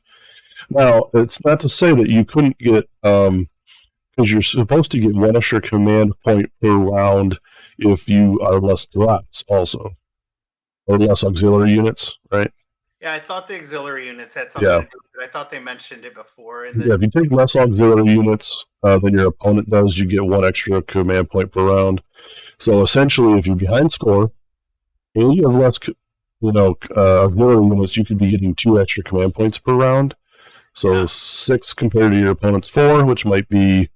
That's pretty huge. Yeah, it could be a huge advantage because, like they said before, there's no other way to generate extra command points other than these things that they're listing out here. So, like army abilities, where like OCR would end up having 8 or 9 or 10 command points. Yeah. Things like that are gone. So, but this one's interesting. So each command can only be used one time by each army in each phase. Well, I guess it's kind of like how it was before. I was thinking, like, if I did it all about defense, you couldn't do one, but each army gets to do the one thing once. Right. Okay, so that is normal.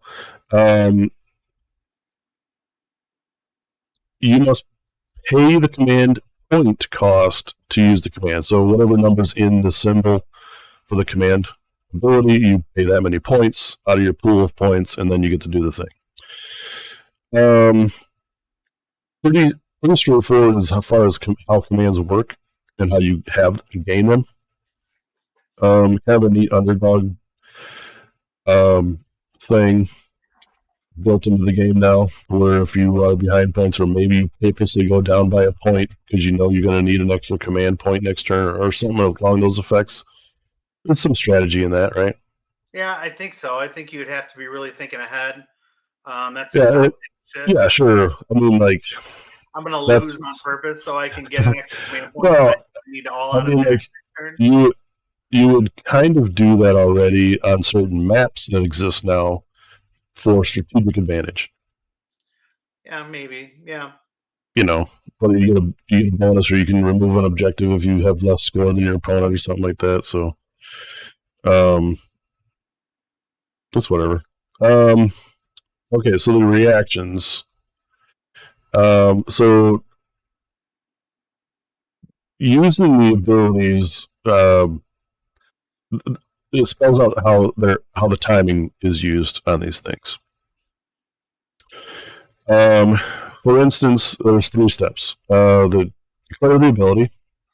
Tell your opponent which ability is being used. If the ability has a declare instructions, resolve them at this step. So like we've seen in the War Scroll for Nagash, there was a declare step and then the effect step built into the thing. So if you're picking an ability, and we'll see some examples here in a minute, but if you pick an ability, you declare you're using this ability. If there's anything you need to do with that ability that happens when you declare that you're using it, you just do the thing. Period. And hard stop, right?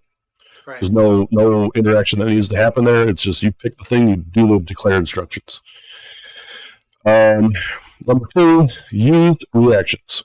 So starting with the active player, the player alternate using abilities with an appropriate reaction for timing. So say you were going and you declare you're using a certain ability, you do the declare instructions for that ability. At that time, we alternate if we have any reactions to the ability. That's how I read that, right? Yeah, and that'll be clear in the next one, in the first group.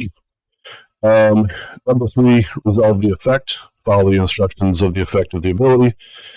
Okay, so this is important because In previous iterations of rules, you don't have any of this text in core rules or whatever. It was just like, hey, I'm going to do the thing. This is what the thing does.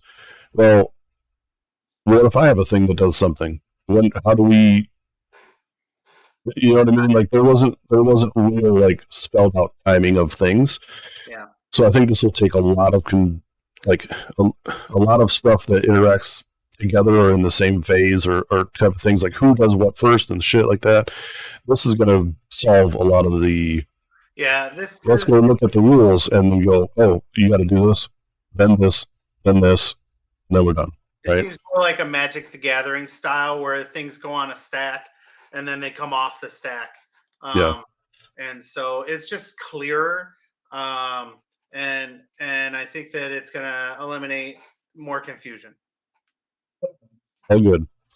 Let's look at a couple of the commands that they're going to keep, being all out attack and all out defense. We can see that all out attack is a combat of action with the symbol, universal symbol for combat. The reaction is you declared an attack ability. So you use all out attack, right? Used by the unit that is using the attack ability. Of course, you pick your unit to attack. You say, you activate a unit in combat, and you say, "Oh, I'm going to use all out attack," like you did before. The effect is add 1 to hit rolls for attacks as a part of the attack ability. This also affects weapons that have the companion weapon ability. So, assumingly, you're going to have your Stormcast heroes that have a companion, like a bird that has a beak attack or something. Or even I feel like I've read somewhere that mounts are also considered companions, so they will get the plus. Oh, okay. But either way, all your stuff's going to have +1 to hit rolls, same way as it was before. It will cost you 1 command point, indicated by the 1 in the corner with the symbol. Easy. Spend 1 command point, do all out attack. Yep. All out defense is a defensive reaction. When your opponent declares an attack ability, then you pick your unit, and as your attack ability to be used as all out defense, maybe in counter to the all out attack from your opponent. And this effect gives you +1 save rolls for a unit, same thing as it was before. I think these two are going to be real easy. They already exist. Yeah. You know how to use them. But the timing, to be clear, though, is I pick my unit. I say I'm going to attack you. At that point, I have to say, or I have the option, do I all out attack or not? And if I decide, okay, I'm not going to do it, and then you go, okay, I'm going to all out defense, I can't then go back and all out attack because I choose first, then you choose. Well, I guess technically we alternate. So you could still do that. I could go, no, I'm not going to do it. Then you say, well, all out defense. Any reaction to that? I mean, since we're alternating. Yeah, I think it's clear. It's spelled out in timing, but essentially you're going to be able to react to each other either way, right? Yeah, you're right. I was thinking that it was very specific, but I think it would be a hard pressed thing to say, oh, you didn't say this thing. I said all out defense. Now you can't go back and all out attack. I think that would be insane if they wrote it out. As far as the timing goes, to where you said, no, now you can't do it because you didn't say these words in this time, and whatever. So I don't think that's you're right. I think it's just going to be in a reaction to one of these things, you can do a thing. Yeah. Right. Okay. On to the next one. Yep. We have at the double and forward to victory. Same abilities as we had before for movement, indicated by the white arrow icons. Again, both of these costing 1 command point to use. At the double, used by a unit using the run ability. Same thing. You declare the run. You move your character or your unit, and you add 6 inches to it because this is the auto run ability, basically, right? At the double. Reaction ability forward to victory. when this unit declares that they're doing a charge ability, the effect is reroll a charge. Okay, same things as before. Not the same. Continue, but I'll explain my point. Or do you want me to just say it? Go ahead. Yeah. So this, as written, if it was in third edition rules, you would declare a charge and then have to say that you're going to use the reroll, and then roll to see if you make the charge. So the way the rule is written is it's a reaction to me declaring a charge ability. So I'm going to say, okay, I'm going to charge this unit into this unit. Now I have to determine right then, according to this, if I want to reroll that charge.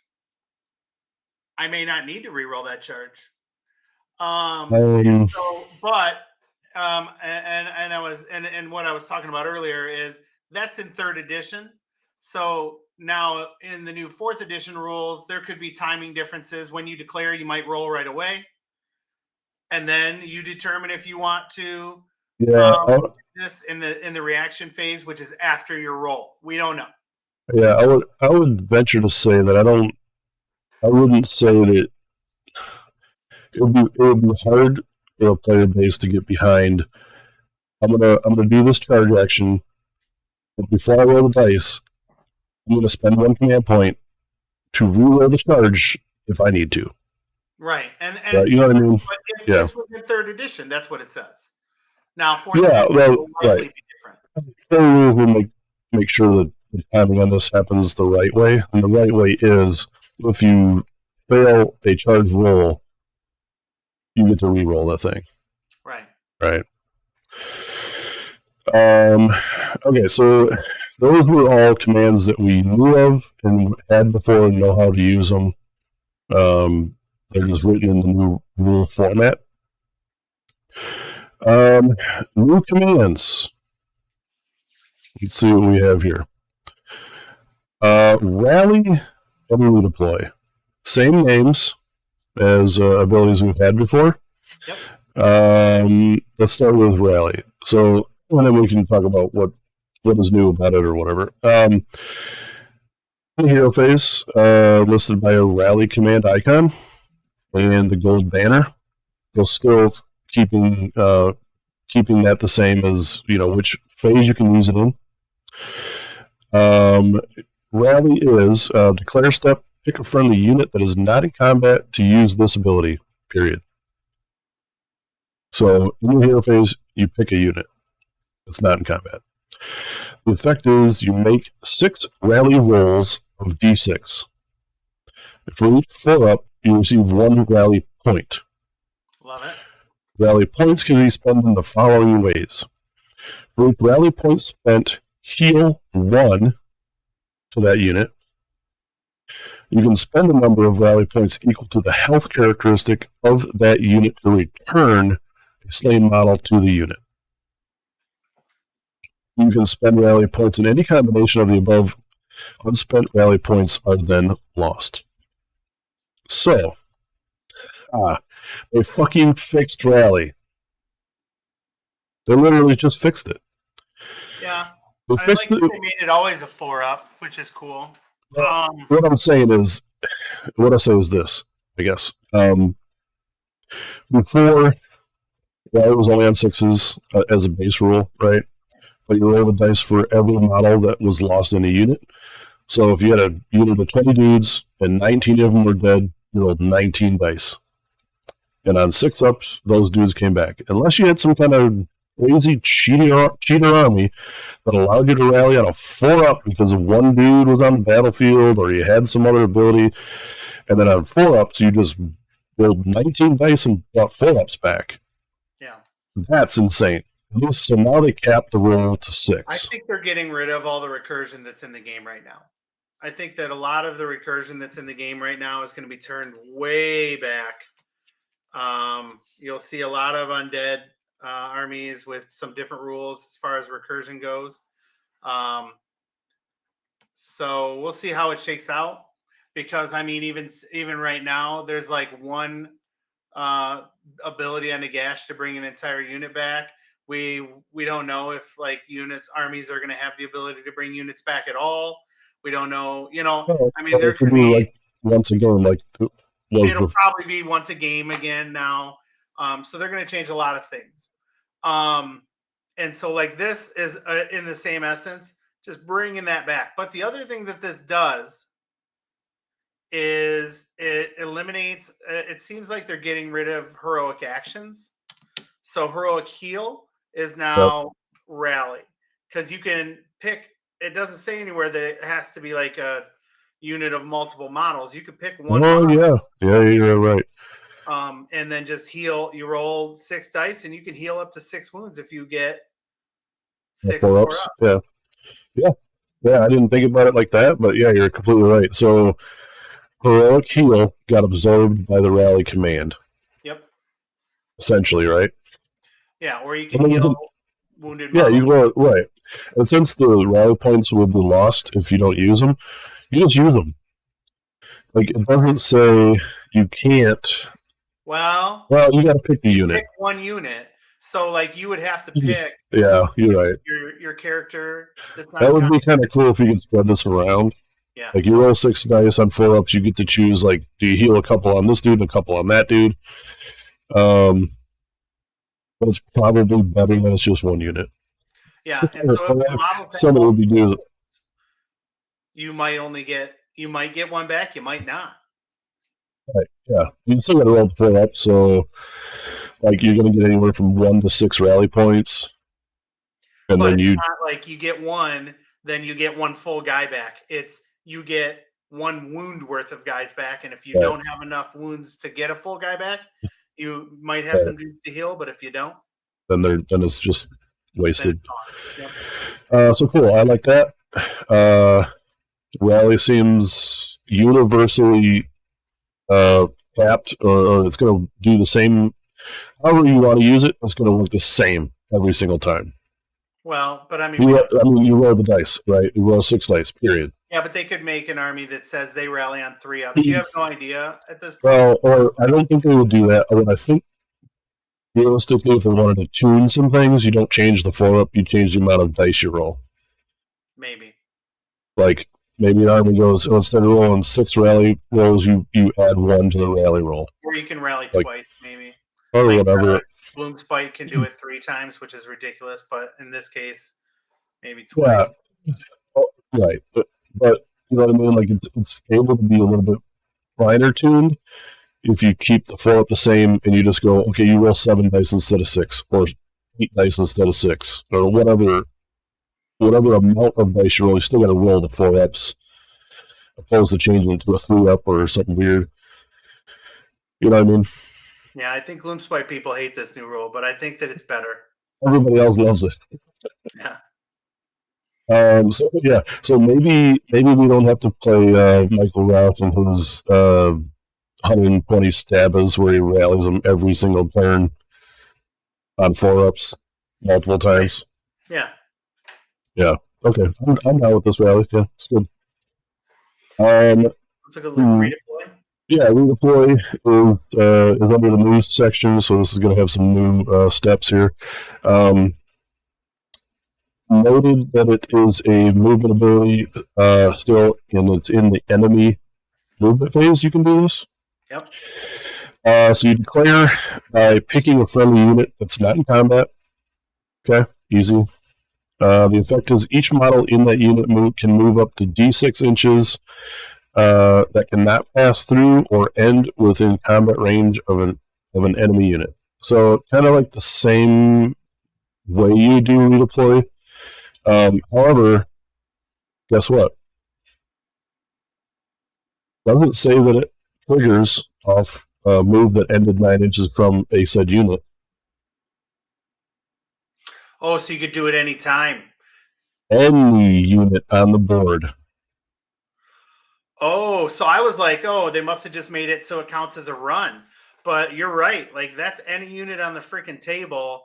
You're just like, it's your movement phase. You moved all your shit. I'm going to move this model that's way the fuck over here onto this objective. Right. Yeah. Interesting. Horn movement shenanigans, give them to all. Oh, I'm just saying, there's a way that because it's not your this will become the norm thing to keep in mind when you're actually moving in your movement phase. yeah. You must know that if it's strategic or it prevents you from doing a thing, or hey, in this turn, I'm going to take this objective from you because I'm just going to move my dudes onto it, and you only got 2 guys on it right now, so I'm just going to take it and put 3 guys on it. Guess what, nerds? I'm going to spend 1 command point and redeploy my whole unit D6 inches toward you, and now I own this objective. So now you have to fight me, or you lose the objective, right? Like, Yeah, it's just going to be a thing. There's a lot of cool stuff you can do. Next turn, I'm setting up to do a battle tactic where I got to do something in your zone. The end of your movement phase, I move these guys D6 inches closer to make it easier to do it. There's a lot of cool things you can do with this. Yeah, I think that's real cool. Now, it may not be super impactful in a lot of scenarios, but in some, it's going to be crazy. Yeah, and it says there below it that you have to wait till your opponent moved all their models before you're using it. So, like, it is literally the last move of that phase during your opponent's phase, and like, you know what everything else is going to do. It's not like, oh, I'm going to do this in reaction to this unit moving, and then you just move another one closer. No, it ain't like that. Everybody moves everything, right? Toys, because that was That was the way you kind of used it before. Was you go, oh, this guy's got like 3 units near my 1 unit I want to keep alive. I'll wait till he moves all 3 of those units, and then I'll go, I'm redeploying. Now you can't be any closer to me. Now you don't have to do that because you don't have to do those weird timing things in the middle of someone's movement phase. Yeah. But you just go. You used to play a mind game. Yeah. No more mind games. Just move all your shit, and then I'll pick the unit if I want to redeploy anything, so you can see where everything's at, and then you can react to the player's movement. Yeah, love it. Yeah, very good. Okay. There's another. Here's the ones I was talking about. So 2 more new commands. One being covering fire, and the other one counter charge. Let's start off with covering fire. This happens in the enemy shooting phase. Yep. You declare by picking a unit that's not in combat, and you say that they're going to use covering fire.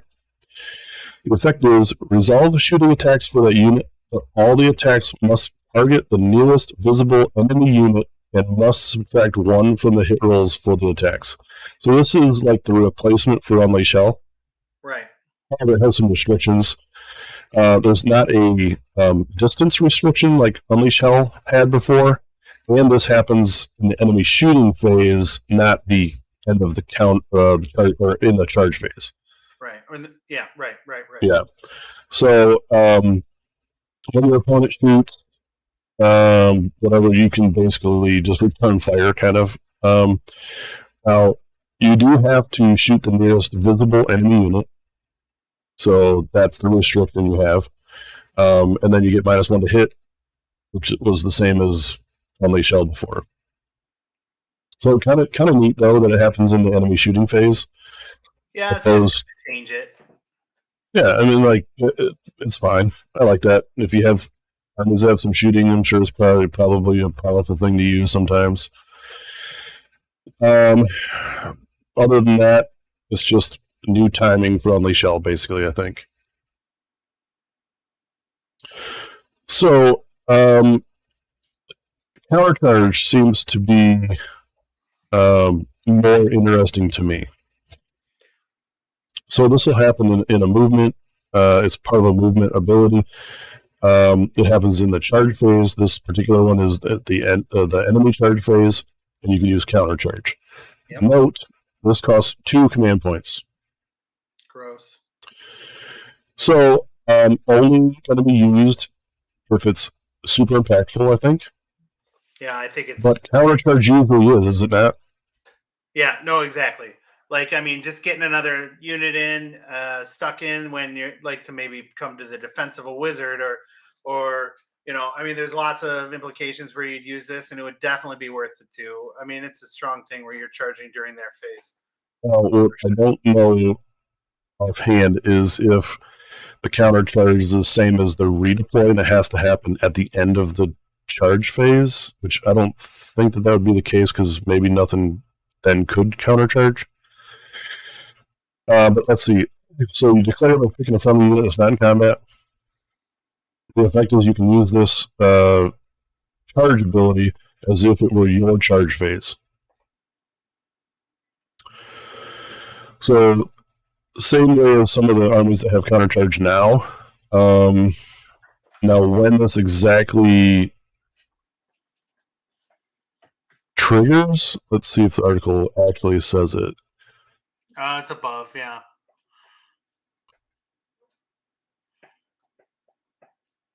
It doesn't say when it triggers. It just says you can use this ability, blah blah blah. So it could be any time. I would say that since it doesn't clearly say that at the end of the phase type of thing, that you could use this as a reaction in your enemy's charge phase to do a thing to prevent something from happening, or like say a unit of theirs has like abilities on the charge and you want to negate that, so you charge your unit into them first, right? And yeah, then that's what I was thinking about, right? Exactly when you were talking. Your unit gets first strike when it charges. Okay, well, I don't want you to have first strike, so I'm going to counter charge, which goes right. on top of that in the stack after you declare. We finish my ability, then you use your ability, but your ability, you're already in combat. Yep. Or you're going to charge against my wizard. Well, I'm going to declare that I counter charge with this unit to block you from being able to go into my wizard, things like that. I think perfect. And it costs 2, so you really have to think about what's the most impactful thing to use it on. Right. Because you only, like say if you're at the minimum, you're only getting 4 for the entire round. So if you use 2 to countercharge in your opponent, say your opponent went first and you use countercharge to negate something, right? You get 2 command points the rest of that remaining player turn and your whole turn. So it better be something that's meaningful. Right. We got a couple more, and I think we'll almost be done with this article here. Magical intervention. This is pretty interesting to me as far as happens in your hero phase or in the enemy hero phase and costs 1 command point. Declare you pick a friendly priest or wizard to use this ability. The effect is the friendly unit can use a spell or prayer ability as appropriate, as if it was your hero phase. If you do so, subtract 1 from the casting roll or changing roll as a part of this ability. So, counter spell or counter prayer, right? I mean, it's pretty fun. You don't. I guess I would say this about it. It's not counter. It's not stopping somebody from counter. It's a cast something, or I'm going to cast something right back at you. Right. Yeah. So, but what you don't know, since this is now introduced as a new thing in the game, could there be a wizard or a priest that has a spell or a player that says negate the last enemy spell cast? There could be. If you're going to be able to counter with a spell or something, it's not out of the realm of possibilities, is what I'm saying. Add that into like a universal spell. Yeah. Every wizard knows counterspell. So you get to pick the one thing for a command point, because you can only use this thing once. Yeah. Right? Because it's command. So you say, oh shit, someone just cast, let's say, Blizzard on me, if they still have those kind of things. And you go, well, spending a command point to try and negate that thing. Yeah. Now you're -1 from the casting roll of or whatever, but it's worth a shot, that kind of thing. So, who knows? I mean, we don't know any of the spells, any of the universal spells, any of the spell lores, or if they're, whatever, but you get the ability to do something in your enemy's hero phase that you didn't normally be able to do before. I think that's cool. Yeah, it's really cool. Power through. This is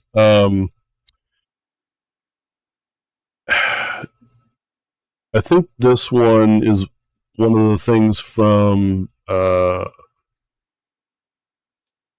don't know if it's just a monster. It's not a monster ability. Oh, yeah, okay. Anyways, that's what I thought it was. So Rampage is Monstrous Rampage, and or Chariots might have this ability where you can do this with those things. So it's a special ability at the end of any turn, costing 1 command point, called Power Through. Yeah. Declare by a friendly unit that has made a charge this turn. Use this ability when you pick an enemy unit in combat with it to be the target. Okay? So you charge in at the end of the turn. Since you made a charge, you get to do this thing. The target must be lower health characteristic than the unit using this ability. So, you couldn't power through a Bloodthirster if you charged in, like say a Chariot that has less wounds. Right. The effect is inflict D3 mortal damage to the target. Then the unit using this ability can move a distance up to its move characteristic. It can pass through and end that move within the combat ranges of enemy units that were in combat with it at the start of the move, but not those of other enemy units. It does not have to end the move in combat. So you charge in. The unit that you charge has a less wounds character or a less health characteristic than you do. Yeah. You do damage to it, and then essentially you can move through it, i.e. fly, only the unit that you charged. So not just fly over everything, right, but the target unit that you charged. And then you make a move. Right. However, you get to do not like a D6 move or a 2D6 move. You get the move characteristic of your charging unit. Yeah, it's good.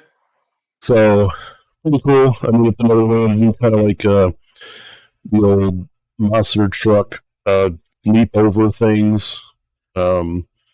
Big pigs have currently that Monstrous Rampage where they can make a move and jump over stuff. The impactful thing if there's a gap left open in an army where you can jump over a unit. And I mean, in theory, you could hit them. You could like come in, hit them, and then. I mean, it doesn't say you have to end in a straight line. Yeah, and it doesn't say you have to end the move in combat. Well, yeah, that's also you can get yourself out of combat, which is cool. Let's say, I don't know, let's just go with the Chariot idea. So you have a unit of Raiders that have tied up, that charged in first, that you tied up a unit or whatever, right? You have a Chariot that you fly in, you charge in. I'm sure that probably does impact mortals, maybe. You use this power through at the end of the turn to do more damage. You basically retreat that shit out of combat straight back. Yeah. Rinse and repeat. Chariot's just banging away at stuff. Or whatever, right? Yeah, I love it. Kind of cool. I mean, it's going to cost you a command point every turn. But if you have one left over at the end of the turn, you might just use it. Because you lose them, don't you? At the end of the turn? Yeah. So you may just do it because you have it. So that's kind of a neat thing. Yeah, and if you have something at the end of the turn you charge with and you have the extra point. Yep.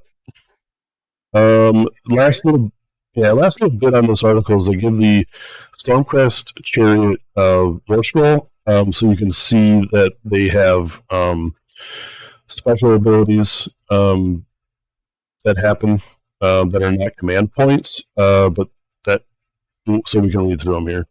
They got a couple different things also in the abilities of their weapons things. So Stormstrike chariots move 10. They have a health of 10, 2 control, and a 3-up save. They have a ranged weapon, 18-inch range. However, the ability is anti-infantry. Yeah. So I'm going to assume that if you target an infantry unit, you get +1 rend. That's awesome. Right? Yep. They also have crit. That gives you 2 hits. So 6 is the hit, gives you exploding hits. Really freaking cool since you only got 2 attacks. Yep. So that's shooting. Chariot spam is all what I'm going to say. How about you line up 3 chariots? You point them all at an infantry unit. You just shoot the crap out of the infantry unit with +1 rend and exploding 6s to hit. You may just lift that unit, depending on how big it is. Yeah. Yeah, and then you just charge into stuff with your chariot, and one of them is going to get to basically retreat from combat. So I don't know. It's kind of fun. It's fun things. They have a couple of weapon profiles. This unit can be armed with a storm strike axe, rift chargers, razor beaks, and one of the following weapon options. So either the spear or the storm bow. So I guess you don't get the shooting unless you pick it. Yeah. Right. The other one is just an extra spear attack with a dude. But the Storm Strike Axe has the special combat ability of charge +1 damage. So I'm assuming it says what it means. And if this unit made a charge move, you get +1 damage on this attack. Yeah. Here's where we see the companion ability. So the Griff Charger mount part of the unit is a companion ability, so that would go back to all out attack, giving your companions also +1 to hit. Yep. So the 2 abilities on the War Scroll, one is a charge phase, and this is any charge phase that this could happen. You declare that this unit, if this unit charged in the phase, you pick an enemy within an inch to be the target. Okay, this is going to be impact hits, I'm going to guess. The effect is roll a d3 on a 2+, inflict amount of mortal damage to the unit equal to the roll. This is different than previous iterations of impact hits. Before, you used to roll a dice to see if it happened, and then you rolled like a d3 to determine the damage. This is just roll 1 d3, and basically if you don't roll a 1 or a 2, no, if you don't roll a 1. Well, on a 6, on a d6 is what I'm saying. Roll a d3 on a 2+, which is... Oh, yeah. Yeah. So on a d6, a 1 or 2 doesn't do anything. No, I don't think so. You roll a d3, but on a 2+, I think that it's just if the roll is a 2+. So if you roll a 2, you do 1 damage. No. Nope. A d3 value, on a d3, the values are 1, 2, and 3. Yeah, I suppose you're right. So on a 2+, meaning 3, 4, 5, 6, you do damage equivalent to whatever the d3 value would be, right? It's a different way of doing the math, I guess, on an impact hit. But you're only rolling 1 dice opposed to rolling a couple different times. Yeah. So a third of the time, your impact hits are not going to happen. 2/3 of the time, it will work, and then you either do 2 damage or 3 damage. Yeah. Which is fine. That's how it should work anyway. Doing impact hits and then doing 1 damage seems kind of useless. I mean, mortal's a mortal, but yeah. So that's how that'll work for the chariots anyway, and this will probably be the new impact hit thing, right? Yeah. I mean, why would you change it up if it's going to kind of be like universal rules? I would think that'd probably be the effect, unless it's some big monster where you get like you roll 2d3 or you roll a d6 instead of a d3, that kind of thing.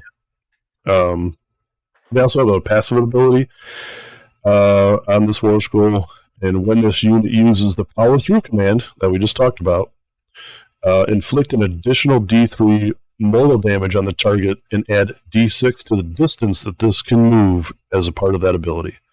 What the fuck? That is wicked. That basically doubles the values within that ability to do, right? Because you're doing, if we want to look at that again, the effect of Power Through is you do D3 mortals to the target. Here you're going to do an additional D3, so you're rolling 2 D3 mortals into that target, and then you're using your move characteristic to move, which is 10, and you're adding D6 to it. Yep. So super fast, super fun way to use chariots. I think that'll be a popular choice. Yeah. Be in the lookout for Stormstrike chariots in your local game store, because those things will get bought up like crazy. There was a guy in Poland during 3rd edition that played an all chariot army. I believe I heard on Rob's show, and he did really well with it. And I was always surprised that more people didn't play chariots. I think the model's great, and I think they're pretty decent. But I think now you might see them a little bit more. But who knows? Of course, might be bottom tier. Well, I mean, maybe. I mean, it's still going to be dependent on points. It's going to be dependent on how many of these things you can bring because of this next piece. War Machine viewer. How many War Machines can you bring in a list? I don't know. Right. Is it restricted by a certain hero? Or are War Machines always considered auxiliary units? It depends. That's interesting, because, you know, you take a debuff basically for your whole army if you take a lot of auxiliary units. So who knows? I mean, with not knowing all of the stuff yet, that's the interesting part to me, I think. Yeah, in general, this seems super fun to play a bunch of chariots, but it would be detrimental if you build a list with a bunch of chariots if, you know, you're only getting a certain amount of, or if your opponent's always getting like 6 command points to your 4, or, you know, depends. So we'll see how that goes. But still, they spelled out what the commands are and the new ones and how they're used. So pretty cool. Yeah, love it. Last article to go over through that we didn't touch on last week is the battle traits and battle formations, and how that shapes your army up. This will be for a little bit of list building. And what do we got here first? So battle traits are exactly what they say they are. These are your army abilities, if you will. Right. And for instance, since we had gone away from heroic actions, some heroic actions remain in armies as battle traits. So if we want to take a look at this very first one they list in the article, it is their finest hour. Okay. So in the hero phase, once per turn for this army, you can do the finest hour ability as a battle trait. You declare by picking this is for Stormcast, by the way, if I didn't say. So you pick a friendly Stormcast Eternals unit that has not used this ability in this battle, then they can use it. The effect is, for the rest of the turn, add 1 to move rolls for that unit in combat, and +1 to save for that unit.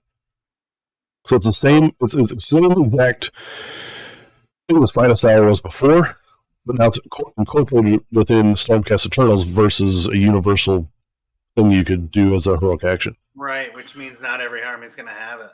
Yep. And what is the difference here?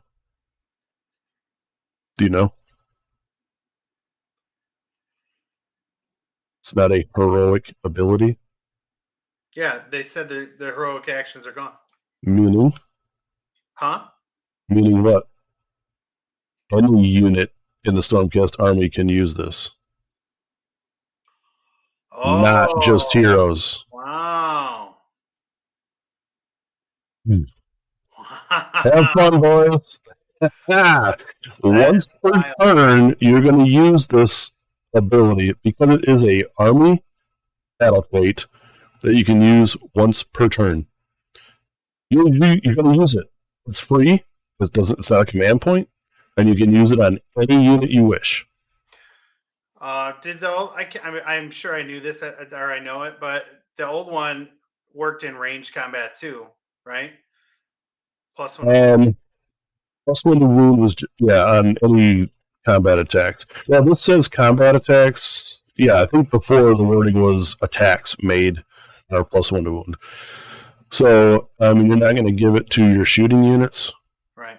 Unless they're. But sure, yeah. But you're not just limited to giving this to heroes. Right. So, if you only had one unit in combat, they're for sure getting finest hour, right? Well, unless you already did it or you wanted to save it. It's once per. Yeah, I know, but that's what I'm saying. It's once per turn. You just get to use the thing. Yeah, but it's each unit can only use it once. Still. Yeah. Oh, yeah. That's what I'm saying. But what I meant. Yeah, you're right. If you got something in the combat and they have not used this before in the battle yet, that's where they're getting it. +1 to wound and +1 to save for free. Sign me up. I'm playing Stormcast. I love that. Yeah. Yeah, it's a good ability. And maybe other armies will have this also, but in this case, it's built into Stormcast Eternals. That's not to say other heroic abilities didn't get absorbed by other armies, because it happened here. So I guess we'll have to see for that. But that's one example of that.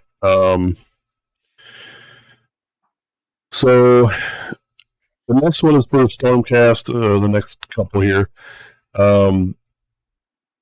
They kept the ability to put guys in reserve. They call it something different now. So in your deployment phase, this is a special army ability called the Celestial Realm.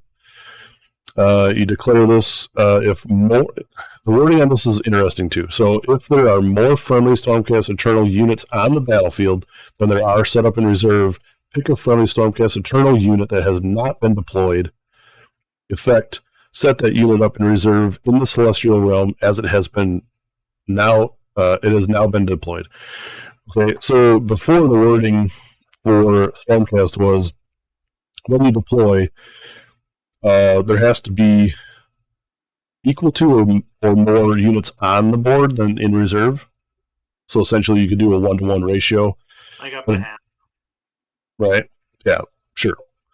But this says if there are more units on the battlefield, you can pick a unit to be deployed in the Celestial Realm.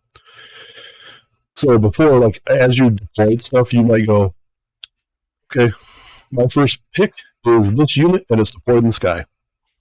You can't do that now. You gotta have something on the battlefield in order to put the next thing in the sky. Also, so it changes it a little slightly, but... Well, it changes it more than you think, because when you deploy stuff, you deploy in regiments, right? So, whatever your character and whatever units he's bringing gets deployed as one drop. That's true. So I wonder how this will work with the timing of that, because if it's deployed as a one drop, you deploy all that stuff, and then this says you would declare it, and then if there's more units on the battlefield than are in reserve, so then you could put. That might actually need some clarification, because if you had a hero in 3 units as a 1-drop, as you deploy them in a 1-drop, do you get to say 2 units are on the table, 2 units are off the table, or do you have to drop that whole thing and then go, okay, now I have 4 units on the table, so my next or units could be deployed in the sky or whatever, right? Well, and it also says pick a friendly Stormcast unit. Is that as you're deploying the next Right. group? With So you only get to pick one of right. those units? There's some Yeah. questions. Yeah, it's definitely different. Once this gets clarified, it'll be easy to deploy. But as it stands right now, I think that's a little bit hard to determine exactly how the timing is on that. Right. But essentially, it works the same way. I mean, like you get to put stuff in the sky. Yeah. In theory, it's going to be the exact same. Half your units go up in the sky. Yep. The other part of that that goes along with putting the guys in the sky is the signs of the storm ability in your movement phase. Since I guess this is built into the army because there's no longer subfactions, right? Right. In order to keep these kind of abilities, they have to incorporate them into battle traits. So anyways, the signs of the storm is what it was kind of before. So you pick a unit that is deployed in the celestial realm, so in the sky. And the effect is in your movement phase, you set this up 9 inches away from all units, right? Yep. Same thing. You drop them down from the sky onto the board. They're just putting this as battle traits instead of your thing for subfaction abilities. Right. Okay, so they have some of the battle traits that the armies have a command point cost to use them, which is kind of interesting. So this is a rally command in your movement phase once per battle, costing 1 command point, called Heaven Sent. You declare this for any non-unique Stormcast Eternals infantry or cavalry unit that started the battle with 2 or more models, and it has been destroyed. That is the target criteria to declare a unit, right? The effect is you set that replacement unit up with half the number of models from the target unit, rounding up more than 9 inches away from all enemies. So this is like, what was that called before? The ability that you can bring like 1 unit back if you roll. Yeah, and it was restricted to Redeemer units, so that was basically all your foot troops. Yeah. But it's the same thing. It's just going to cost you a command point now to do it. But you don't have to roll. You don't have to roll. It was a holy command. That's what it was before. That still costs a command point, by the way, to use that. So it's the same thing, same mechanic, but now it's infantry or cavalry unit. Yeah. Interesting, right? Yeah. Depends on what cavalry unit is in Stormcast.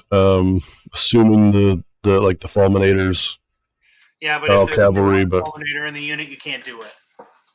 Right. So if someone killed one of your 2 Fulminators in a previous turn, and then they killed the second one, you could not then just bring that unit back.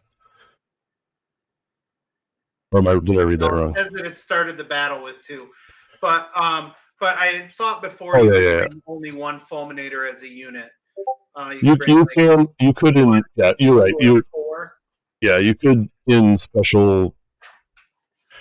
You could do that if a certain guy was your general or something, I think. Or if the dragons are cavalry. Yeah, that may be. I mean, they're monsters though, so maybe not cavalry. I don't know. Yeah, maybe not. So interesting. Still get that same ability. So those are the battle traits that Stormcast have, or at least some of them, that keeps the same feel of the Stormcast army.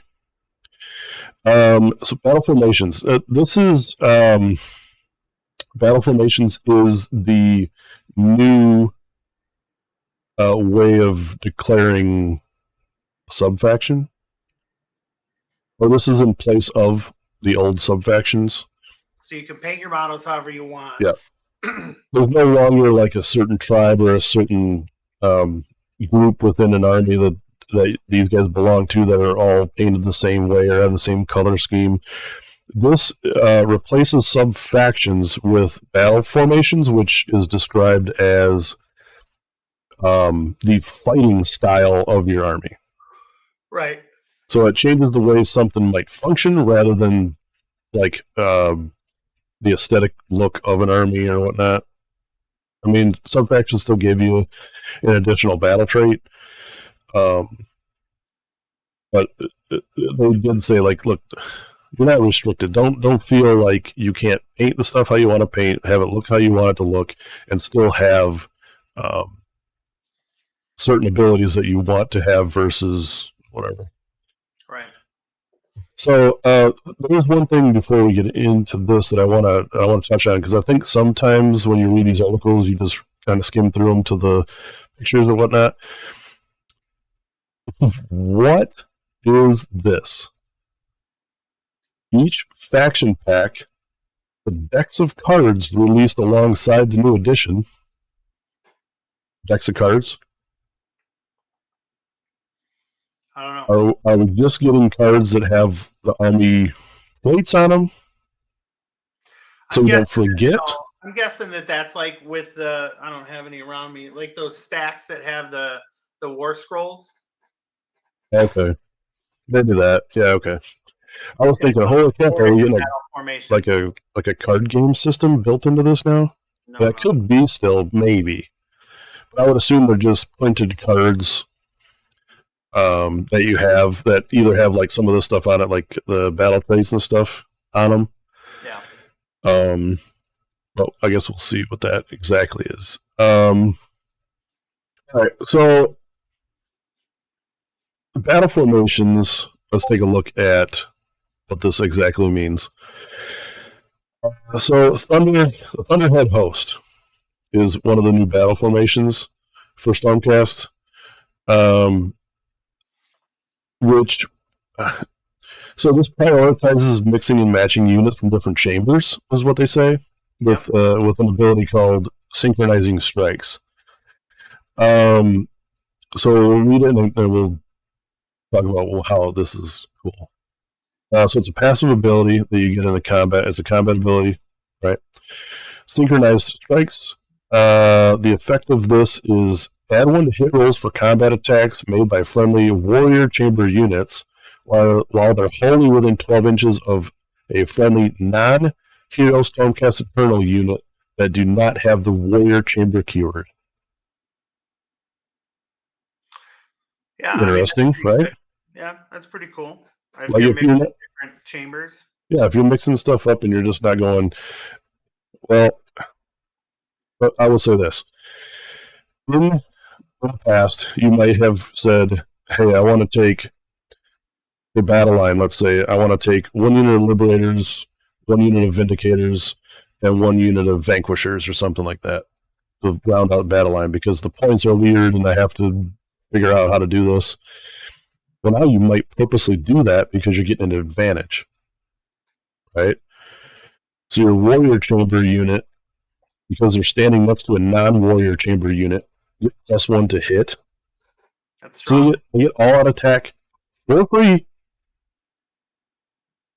Seems like that'd be something you would do all the time. Yeah, like you want to roll a character that's non-warrior chamber with your warrior chamber models all the time. Well, it can't be a hero. It's a friendly non-hero Stormcast unit. Okay, yeah, that's too easy, right? Yeah, that's what I thought initially too, and I went, "Oh, non-hero. Yeah, that makes sense." But still, I mean, why not? Yeah, it's a neat passive ability if you decide to go in this Thunderhead Host, right? Let's look at a different one. Okay. This is benefiting Stormquake Guard. Maybe I need Dracothi unit. Let's read through it, I think. It is Lightning Echelon. So, combat ability, once per turn, in the combat phase, in any combat phase. Oncoming Storm is the ability, and you declare this by picking a friendly Extremist Chamber unit that charged this turn. The effect is roll a dice on a 3-up that unit strikes first for the rest of the turn. Yes, please. 3-up strikes first. Every 3-up time strike first, for free. anytime you charge. Yep. So, Lightning Echelon. Yeah. So as long as it's an extremist chamber, and I don't know which ones those are off the top of my head. Is that The article literally says Unlit Guard, the Cloaking Guard, and other warriors and heroes from the extremist chamber. Yeah. So that must be the chamber that houses all of the dragon stuff. Yeah. So basically, if you charge in your dragons on a 3-up, they strike first. Right? That's above average. Yep.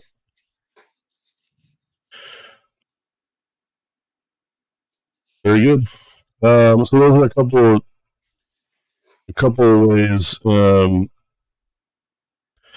that you get to pick, depending on your fighting style, which battle formation you want to use in your army. So,